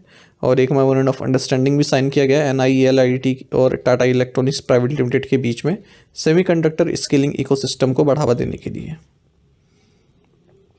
What is the primary purpose of the Banknet portal? Banknet portal का प्राथमिक उद्देश्य क्या है? सही आंसर ऑप्शन डी है, consolidating e auction properties from public sector banks. देखिए M नागराजू जो कि सेक्रेटरी है department of financial services ministry of finance में, इन्होंने रिवैम्प्ड यानी कि फिर से इसमें कुछ सुधार के साथ एक पोर्टल लॉन्च किया गया, ई ऑक्शन पोर्टल है, बैंकनेट इसका नाम है, नई दिल्ली में लॉन्च किया गया। आप सभी जानते हैं जो पब्लिक सेक्टर बैंक्स हैं, जैसे किसी ने गिरवी रखी है प्रॉपर्टी या फिर कोई अपना पैसा नहीं चुका पाता है तो उसकी प्रॉपर्टीज़ को बेच देते हैं, उसके लिए ऑक्शन किया जाता है। तो उसी से संबंधित है जो भी बायर्स एंड इन्वेस्टर्स हैं, ठीक है, उनको पूरी इन्फॉर्मेशन मिल जाएगी प्रॉपर्टीज़ के बारे में इस बैंकनेट पोर्टल पर। जैसे फ्लैट्स हो गए, इंडिपेंडेंट हाउस हो गए, ओपन प्लॉट्स हो गए, कमर्शियल प्रॉपर्टीज़ हो गई, industrial land, building, shops, vehicles, plant, machinery, agriculture, non agriculture land, ठीक है। तो ये सभी बैंक बेच देते हैं जो डिफ़ॉल्ट कर जाते हैं, तो उस सभी की जानकारी जो बायर्स हैं, इन्वेस्टर्स हैं, इस पोर्टल पर मिल जाएगी। Who was recently debarred by SEBI for involvement in a front-running scam? हाल ही में सेबी ने एक अग्रणी घोटाले में शामिल होने के कारण किसे प्रतिबंधित कर दिया? सही आंसर ऑप्शन सी है, केतन पारिक। देखिए securities and exchange board of India ने Ketan Parikh stock market operator हैं और 2 अदर एंटिटीज़ को स्टॉक मार्केट में पार्टिसिपेट करने से बैन कर दिया है फ्रंट रनिंग स्कैम के कारण। और ये भी बताया कि 65.77 करोड़ रुपए इन्होंने रॉन्गफुली गेन किए हैं पारेख और रोहित सलगावकार द्वारा, जो कि सिंगापुर बेस्ड ट्रेडर हैं। फ्रंट रनिंग स्कैम क्या होता है? देखिए यहाँ पर जो ट्रेडर्स है ना, वो एडवांस नॉलेज लेके रखता है अपने क्लाइंट की, ठीक है, और उसके ज़रिए मतलब क्लाइंट की एडवांस नॉलेज रखेगा तो उसी को ही धोखा दे देगा। किस तरह से देगा? अब देखिए, आप लास्ट वाला देखिए, जैसे कोई ब्रोकर है, उससे पता है कि क्लाइंट जो है बल्क में कौन सा शेयर परचेज करने वाला है, ठीक है।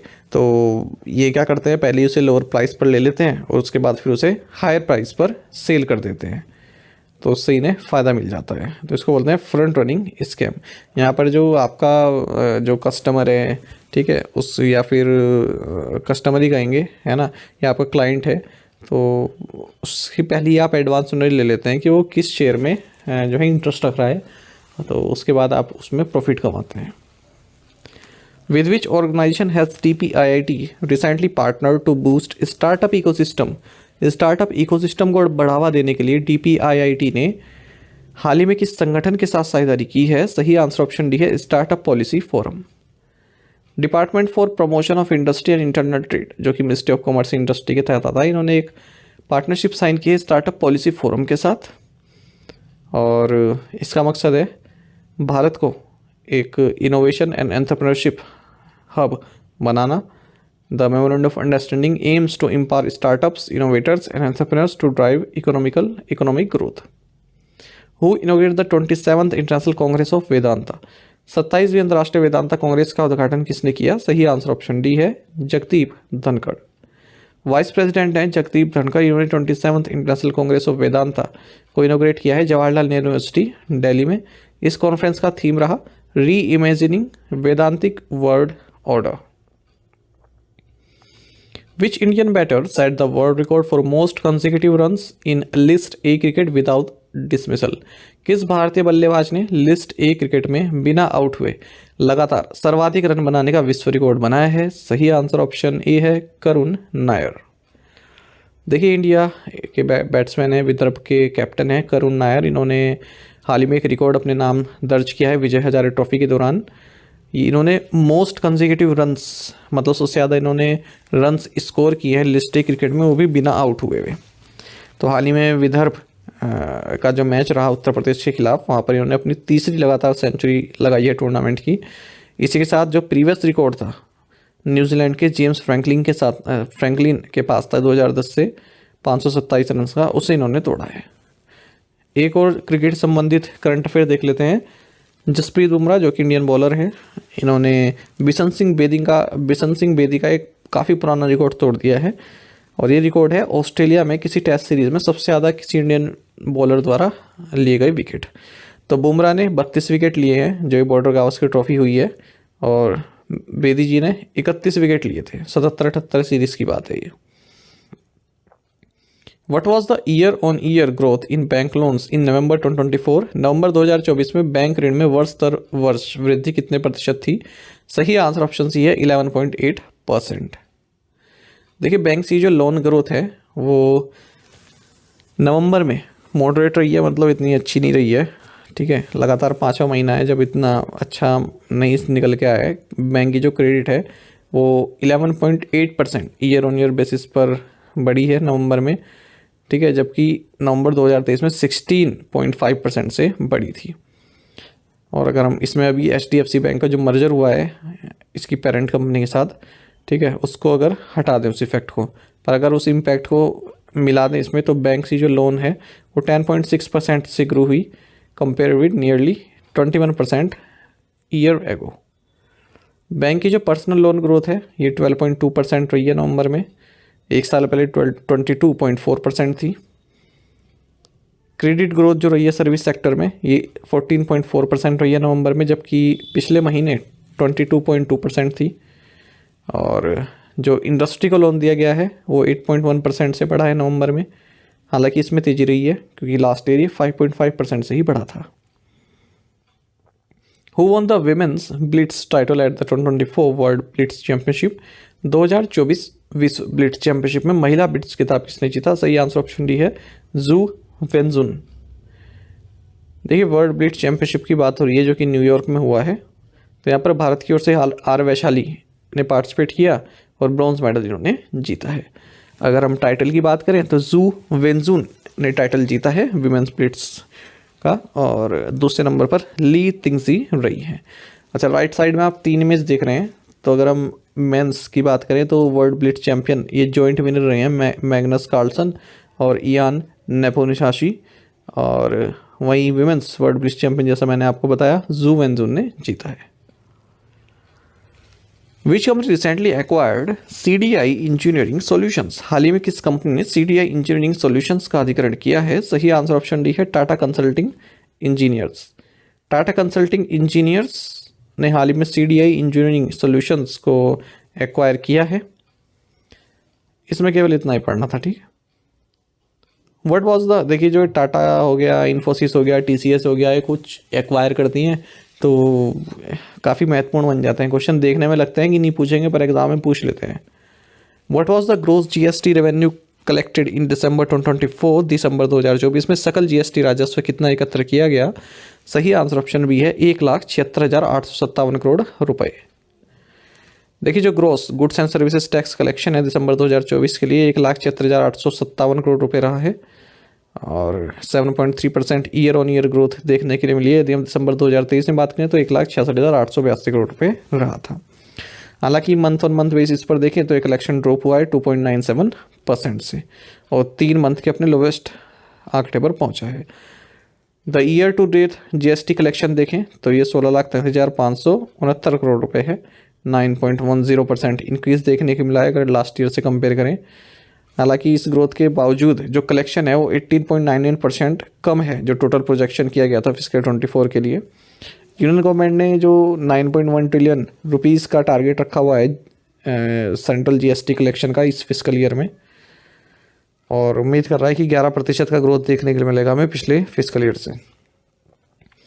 Who was conferred the title of संगीत कलानिधि 2024? संगीत कलानिधि 2024 की उपाधि किसे प्रदान की गई? सही आंसर ऑप्शन बी है TM कृष्णा।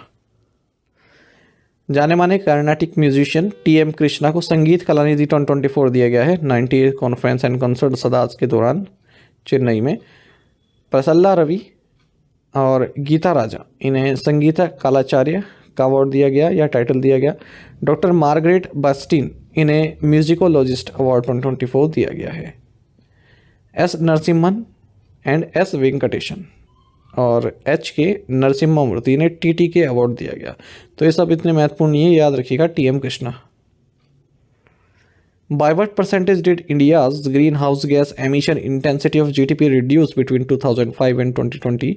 2005 और 2020 के बीच भारत द्वारा GDP की ग्रीन हाउस गैस उत्सर्जन तीव्रता में कितने प्रतिशत की कमी आई? सही आंसर ऑप्शन डी है 36%। देखिए भारत की जो 4th बायनियल अपडेट रिपोर्ट है वो हमने सबमिट कर दी है United Nations framework convention on climate change UNFCCC में। और यहाँ पर ये जो हमारी रिपोर्ट है इसके द्वारा हमने 3rd नेशनल कम्युनिकेशन को अपडेट किया है। इसमें national green house gas inventory भी है 2020 के आंकड़े। तो 2020 में भारत का total green house gas emission हुआ है ये 7.93% डिक्रीज़ हुआ है अगर हम 2019 से तुलना करें। जो ये एमिशन था ये 2959 मिलियन टन्स रहा CO2 इक्विवेलेंट का। नेट एमिशन 2437 मिलियन टन्स रहा CO2 इक्विवेलेंट का। एनर्जी सेक्टर ने सबसे ज़्यादा कंट्रीब्यूट किया है ओवरऑल एमिशन में 75.66%। उसके बाद एग्रीकल्चर, फिर industrial process and product and waste. 2020 में इंडिया का जो फॉरेस्ट एंड ट्री कवर है इन्होंने जो कार्बन को सोक किया है अपने, है ना, कार्बन सोक करते हैं ना ये लोग, वो 522 मिलियन टन्स ऑफ CO2 किया है। यानी कि हमने कंट्री का टोटल कार्बन डाइऑक्साइड एमिशन 22% हमने घटाया है केवल फॉरेस्ट और ट्री कवर से। 2005 और से 2020 के बीच में इंडिया की जो एमिशन इंटेंसिटी है GDP के हिसाब से देखें वो 36% घटी है। यही हमारा क्वेश्चन पूछा गया था। अक्टूबर 2024 तक जो शेयर है नॉन फॉसिल सोर्सेज का, जो नॉन फॉसिल सोर्सेज से हम इलेक्ट्रिसिटी प्राप्त करते हैं वो 46.52% है। Total installed capacity renewable power की अगर हम देखें तो 203.22 गीगावाट है। इंडिया का फॉरेस्ट और ट्री कवर ये इंक्रीज़ हो रहा है लगातार और 25.17% ऑफ टोटल जोग्राफिकल एरिया है। मतलब हमारा जो जोग्राफिकल एरिया है उसका 25% में है ट्री और फॉरेस्ट है। Who has been appointed as the Director General of the Directorates General of Civil Aviation DGCA? नागरिक उड्डयन महानिदेशालय के महानिदेशक के रूप में किसे नियुक्त किया गया है? ऑप्शंस आपके सामने हैं। सही आंसर ऑप्शन सी है फैज़ अहमद किदवई। देखिए, गवर्नमेंट ऑफ इंडिया ने फैज़ अहमद किदवई को डायरेक्टर जनरल नियुक्त किया है, director general of civil aviation का। ये फिलहाल एडिशनल सेक्रेटरी हैं department of agriculture and farmers welfare में। साथ ही आशुतोष अग्निहोत्री को चेयरमैन एंड मैनेजिंग डायरेक्टर बनाया गया है फूड कॉर्पोरेशन ऑफ इंडिया का। ये फिलहाल एडिशनल सेक्रेटरी हैं department of home, ministry of home affairs में। आकाश त्रिपाठी जो अब तक सीईओ रहे MyGov, ministry of electronics and information technology के, इन्हें एडिशनल सेक्रेटरी बनाया गया है मिनिस्ट्री ऑफ पावर में। Which state was ranked as an achiever in the coastal group in the logistics ease across different states 2024 report? Logistics ease across different states 2024 report में तटीय समूह में किस राज्य को अचीवर के रूप में स्थान दिया गया है? ऑप्शंस आपके सामने हैं। सही आंसर ऑप्शन सी है, Orissa. Union minister of commerce and industry Piyush Goyal, इन्होंने 6th एडिशन लॉन्च किया है logistics ease across different states 2024, जिसे आप लीड्स कहते हैं। लॉजिस्टिक्स समझ रहे हैं आप, जैसे सामान की आवाजाही होती है, सामान या माल की जो ट्रांसपोर्ट होता है, तो कहाँ पर सबसे आसानी से आप जा सकते हैं। तो 4 पिलर्स पर ये आधारित है: logistic infrastructure, logistics services, operating and regulatory environment and newly introduced sustainable logistic. मतलब सस्टेनेबल लॉजिस्टिक पिलर है, ये नया इंट्रोड्यूस किया गया है। परफॉर्मेंस देख लेते हैं अलग अलग राज्यों की। कोस्टल ग्रुप में देखें तो अचीवर्स हैं गुजरात, कर्नाटक, महाराष्ट्र, उड़ीसा और तमिलनाडु। हमारा आंसर उड़ीसा रहा था। फास्ट मूवर्स में आंध्र प्रदेश और गोवा हैं। एस्पायरर्स में केरल और वेस्ट बंगाल हैं। लैंडलॉक्ड ग्रुप में अगर हम देखें तो अचीवर्स में हरियाणा, तेलंगाना, उत्तर प्रदेश और उत्तराखंड हैं। फास्ट मूवर्स में बिहार, हिमाचल प्रदेश, मध्य प्रदेश, पंजाब और राजस्थान है। एस्पायरर्स में छत्तीसगढ़ और झारखंड है। अब यहाँ से क्वेश्चन इस तरह से पूछ लेते हैं, आपसे पूछ लेंगे कि लैंडलॉक्ड ग्रुप में अचीवर्स में कौन सा एक राज्य नहीं है? तो हरियाणा, तेलंगाना, उत्तर प्रदेश और उसके बाद आपको एक ऑप्शन मध्य प्रदेश भी दे देंगे। तो मध्य प्रदेश आपका आंसर जो है वो राइट होगा। राइट मतलब वो रॉन्ग है, ठीक है, नहीं पूछा है ना, तो आप मध्य प्रदेश पर टिक करेंगे क्योंकि मध्य प्रदेश तो फास्ट मूवर्स में है। नॉर्थ ईस्टर्न ग्रुप में देखें तो अचीवर्स में आते हैं आसाम, अरुणाचल प्रदेश। फास्ट मूवर्स में आते हैं मेघालय, मिजोरम, नागालैंड, सिक्किम और त्रिपुरा। एस्पायरर्स में आते हैं मणिपुर। यूनियन टेरिटरीज की बात करते हैं तो अचीवर्स में चंडीगढ़ और दिल्ली हैं। फास्ट मूवर्स में Dadra and Nagar Haveli and Daman and Diu, Jammu and Kashmir, Lakshadweep and Puducherry है। एस्पायरर्स में अंडमान एंड निकोबार आइलैंड्स और लद्दाख आते हैं।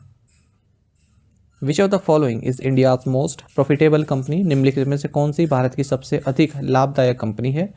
ऑप्शंस आपके सामने हैं। सही आंसर ऑप्शन डी है, Reliance industries limited. Reliance industries limited ये इंडिया की मोस्ट प्रॉफिटेबल कंपनी है। टोटल रेवेन्यू इसका 2024 में 1,08,878 मिलियन यूएस डॉलर का रहा है। ग्लोबली ये 86th पोजीशन पर है, 2023 में 88वें नंबर पर थी और लगातार 21वें साल ये इस लिस्ट में अपनी जगह बना पाई है और लॉन्गेस्ट है किसी भी इंडियन प्राइवेट कंपनी के लिए जो इस लिस्ट में अपनी जगह बना पाया है टॉप 100 में। इंडिया की जो लार्जेस्ट इंश्योरेंस कंपनी है LIC, ये इंडिया की सेकंड मोस्ट प्रॉफिटेबल कंपनी रही 2024 में।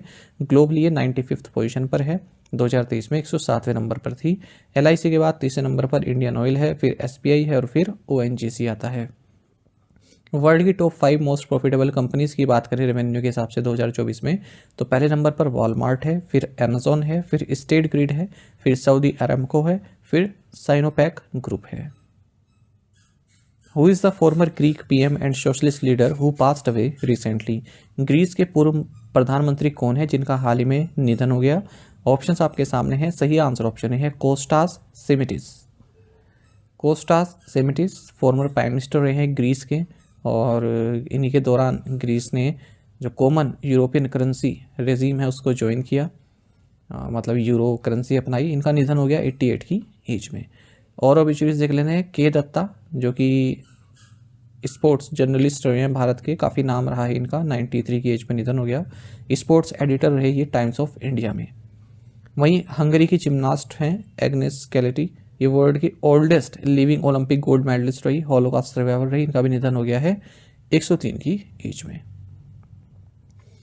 Who chairs the working group for the base revision of the current wholesale price index? वर्तमान थोक मूल्य सूचकांक के आधार संशोधन के लिए कार्य समूह की अध्यक्षता कौन करेगा?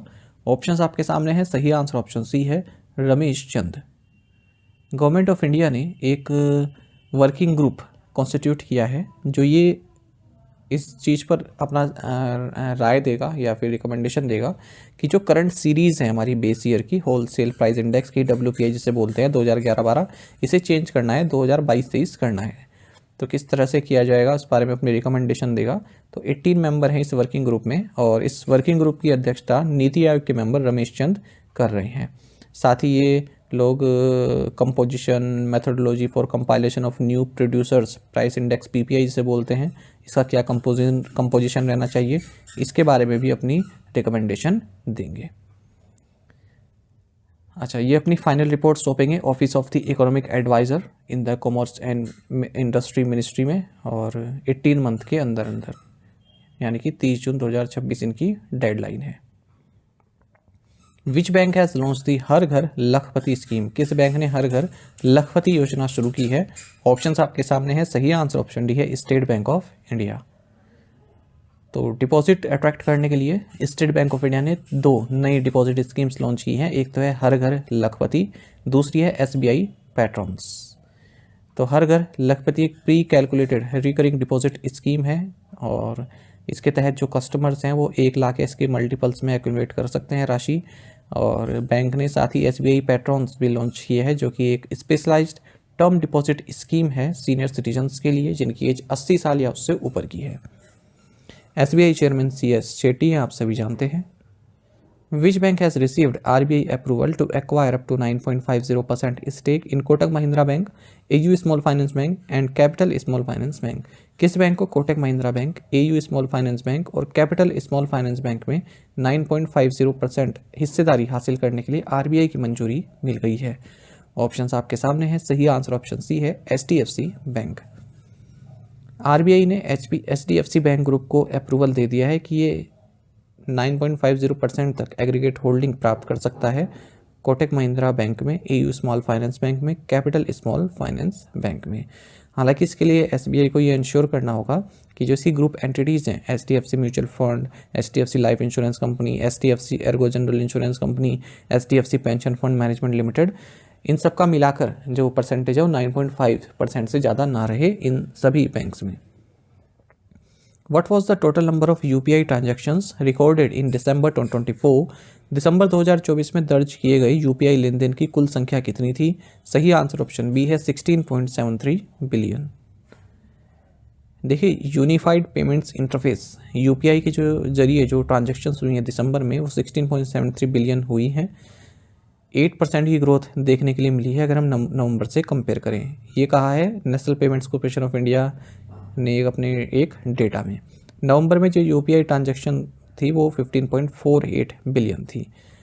जो ट्रांजैक्शंस हैं वो 23.25 लाख करोड़ रुपए की रही हैं दिसंबर 2024 में, जबकि नवंबर में 21.55 लाख करोड़ रुपए की रही थी। एवरेज डेली ट्रांजैक्शन जो है दिसंबर में वो 539.68 मिलियन रही, नवंबर में 516.07 मिलियन रही थी। NPCI आप सभी जानते हैं रिजर्व बैंक ऑफ इंडिया और इंडियन बैंक्स एसोसिएशन के कोलैबोरेशन द्वारा इसकी स्थापना की गई थी। Which state has established Mahabharat Vatika for forest conservation? किस राज्य ने वन संरक्षण के लिए महाभारत वाटिका की स्थापना की है? ऑप्शंस आपके सामने हैं। सही answer option C, Uttarakhand. Uttarakhand forest government ने या फॉरेस्ट डिपार्टमेंट ने उत्तराखंड फॉरेस्ट डिपार्टमेंट ने एक एथनो बोटेनिकल गार्डन की स्थापना की है हल्द्वानी में, लगभग 1 एकड़ की लैंड में। और महाभारत में जो भी प्लांट स्पीसीज मेंशन है उन सभी को यहाँ पर लगाया गया है। लगभग 37 प्लांट स्पीसीज जो मेंशन है उनको लगाया गया है और इस गार्डन का नाम है महाभारत वाटिका। Which firm has Department of for Promotion of Industry and International Trade partnered with to provide financial assistance to startups? Startups को वित्तीय सहायता प्रदान करने के लिए उद्योग संवर्धन और आंतरिक व्यापार विभाग ने किस फर्म के साथ साझेदारी की है? ऑप्शंस आपके सामने है। सही आंसर ऑप्शन भी है, STRIDE ventures. Department for promotion of industry and internal trade ने स्ट्राइड वेंचर्स जो कि एक वेंचर डेट फर्म है इसके साथ हाथ मिलाया है ताकि जो स्टार्टअप्स हैं उनको जो फंड की रिक्वायरमेंट होती है उसको पूरा किया जा सके। This collaboration will be instrumental in creating enormous opportunities for startups by integrating financial support with strategic mentorship and market access. Which currency holds the largest share in India's external debt? Bharat के विदेशी ऋण में सबसे बड़ी हिस्सेदारी किस मुद्रा की है? ऑप्शंस आपके सामने हैं, सही आंसर ऑप्शन बी है यूएस डॉलर। इंडिया का जो एक्सटर्नल डेट है जुलाई से सितंबर के पीरियड में ये 29.6 बिलियन यूएस डॉलर तक बढ़ा है। टोटल नहीं है ये, मतलब बढ़ा है, वैल्यू जो है बढ़ी है एक्सटर्नल डेट की। टोटल हमारा जो एक्सटर्नल डेट रहा सितंबर एंड तक वो 711.8 बिलियन यूएस डॉलर रहा है, जबकि जून के एंड में 682.2 बिलियन यूएस डॉलर था। वहीं लास्ट ईयर सितंबर के एंड में 637.1 यूएस डॉलर रहा था। डेट टू जीडीपी रेशो भी बढ़ा है, 19.4% बढ़ा है सितंबर क्वार्टर के एंड तक, जबकि जून क्वार्टर के एंड तक ये 18.8% था। अच्छा, सबसे ज़्यादा अगर हम देखें किस करेंसी का बोलबाला है हमारे एक्सटर्नल डेट में, सबसे ज़्यादा यूएस डॉलर का है, 53.4% शेयर है। उसके बाद फिर इंडियन रुपी, फिर जापानीज येन, फिर एसडीआर और फिर यूरो। लार्जेस्ट कंपोनेंट क्या है हमारे एक्सटर्नल डेट का, वो है लोन्स 33.7%। उसके बाद फिर currency and deposits, trade credit and advances, फिर डेट सिक्योरिटीज़। इंडिया की जो फिस्कल डेफिसिट रही है अप्रैल से नवंबर के बीच में 8.47 लाख करोड़ रुपीस रही है, यानी कि जो एस्टिमेट था हमारा फाइनेंशियल ईयर का उसका 52.5% रही है। According to Nomura, what is India's expected GDP growth rate for physical year 25? Nomura के अनुसार फिजिकल 25 के लिए भारत की अपेक्षित जीडीपी वृद्धि दर क्या है? सही आंसर ऑप्शन बी है 6%। नोमुरा की जो इकोनॉमिक्स टीम है इन्होंने कहा इंडिया की जो जीडीपी ग्रोथ है ये 6% रहेगी फिजिकल 25 में। फिजिकल 24 में 8.2% रही थी और 5.9% रहेगी फिजिकल 26 में। अपने कंजम्पशन आउटलुक रिपोर्ट में इन्होंने बताया है। इससे पहले एजेंसी ने फोरकास्ट किया था कि करंट फिजिकल में 6.7% रहेगी और फिजिकल 26 में 6.8% रहेगी। What is the new deadline for the 30% volume cap on third party UPI apps? Third party UPI apps पर 30% वॉल्यूम कैप की नई समय सीमा क्या है? ऑप्शंस आपके सामने हैं, सही आंसर ऑप्शन डी है दिसंबर 31, 2026। अब जो इस तरह के क्वेश्चन है ना, ये अगर आप डेली वीडियोस देख रहे हैं करंट अफेयर्स की, तभी आप इन्हें समझ सकते हैं। अगर आप पढ़ेंगे तो आपको हो सकता है समझने में दिक्कत हो, इसलिए डेली करंट अफेयर्स वीडियोस देखना जरूरी है। देखिए जो एनपीसीआई ने है जो डेडलाइन है 30% वॉल्यूम कैप की third party unified payments interface apps के लिए, उसको बढ़ा दिया है 31 दिसंबर 2026 तक के लिए। देखिए मैं आपको बताता हूँ कि क्या चीज़ है। आप ये जानते होंगे, देखिए फ़ोन सबसे ज़्यादा ट्रांजैक्शंस जो यूपीआई की है फ़ोन पे और गूगल पे के माध्यम से होती है। मान लीजिए जो फ़ोन पे है 60% ट्रांजैक्शन वो कर रहा है, ठीक है, और 30% ट्रांजैक्शन गूगल पे कर रहा है। अब बची 10%, अब ये 10% जगह बचती है अमेज़ोन पे की और पेटीएम की, ठीक है, तो एक बराबरी नहीं हो पा रही है कंपटीशन में। तो एनपीसीआई ने कहा था कि केवल 30% वॉल्यूम ट्रांजैक्शंस आप कर सकते हैं, यानी कि 30% फ़ोन पे करेगा, 30% गूगल पे करेगा, 30% अमेज़ोन पे, 30% और जो प्लेयर हैं वो करेंगे, ठीक है। अब मान लीजिए 30% से एक्सीड कर गया फ़ोन पे का, तो वो ट्रांसफ़र करेगा दूसरी यूपीआई ऐप्स पर, जैसे अमेज़ोन पे पर कर दिया या फिर पेटीएम पर कर दिया, अपने ट्रांजैक्शन को वहाँ पर ये ट्रांसफ़र करेगा। तो हो सकता है बीच में कोई ग्लिच आ जाए या फिर कोई दिक्कत हो जाए, तो ऐसा सिस्टम मजबूत बनाने के लिए इस डेडलाइन को और दिसंबर 31, 2026 तक कर दिया। यानी कि ऐसा ना हो सकता है आने वाले टाइम में फ़ोन पे 80% कर रहा हो या फिर 90% कर रहा हो, तो इसलिए बराबरी का कंपटीशन रहे इसलिए किया जा रहा है।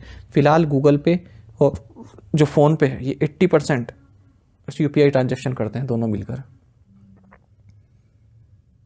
Which institution conducted the first trial blast for the dozer push mining method in India? Bharat में डोजर पुश माइनिंग विधि के लिए पहला ट्रायल ब्लास्ट किस संस्थान ने सफलतापूर्वक पूरा किया? सही आंसर ऑप्शन सी है central institute of mining and fuel research. CSIR central institute of mining and fuel research ने सक्सेसफुली फर्स्ट ट्रायल ब्लास्ट किया है डोजर पुश माइनिंग मेथड के लिए। पहली बार ये भारत में हुआ है। इसे डेवलप किया गया है CSIR CIMFR द्वारा, जिसका ऊपर नाम दिया गया है। इससे सेफ्टी बनेगी माइनिंग प्रोसेस की। ये ट्रायल कंडक्ट किया गया PEKB Parsa east and Kanta बेसन कोल माइन, जिसे अडानी इंटरप्राइजेज लिमिटेड ओन करता है, अंबिकापुर छत्तीसगढ़ में है।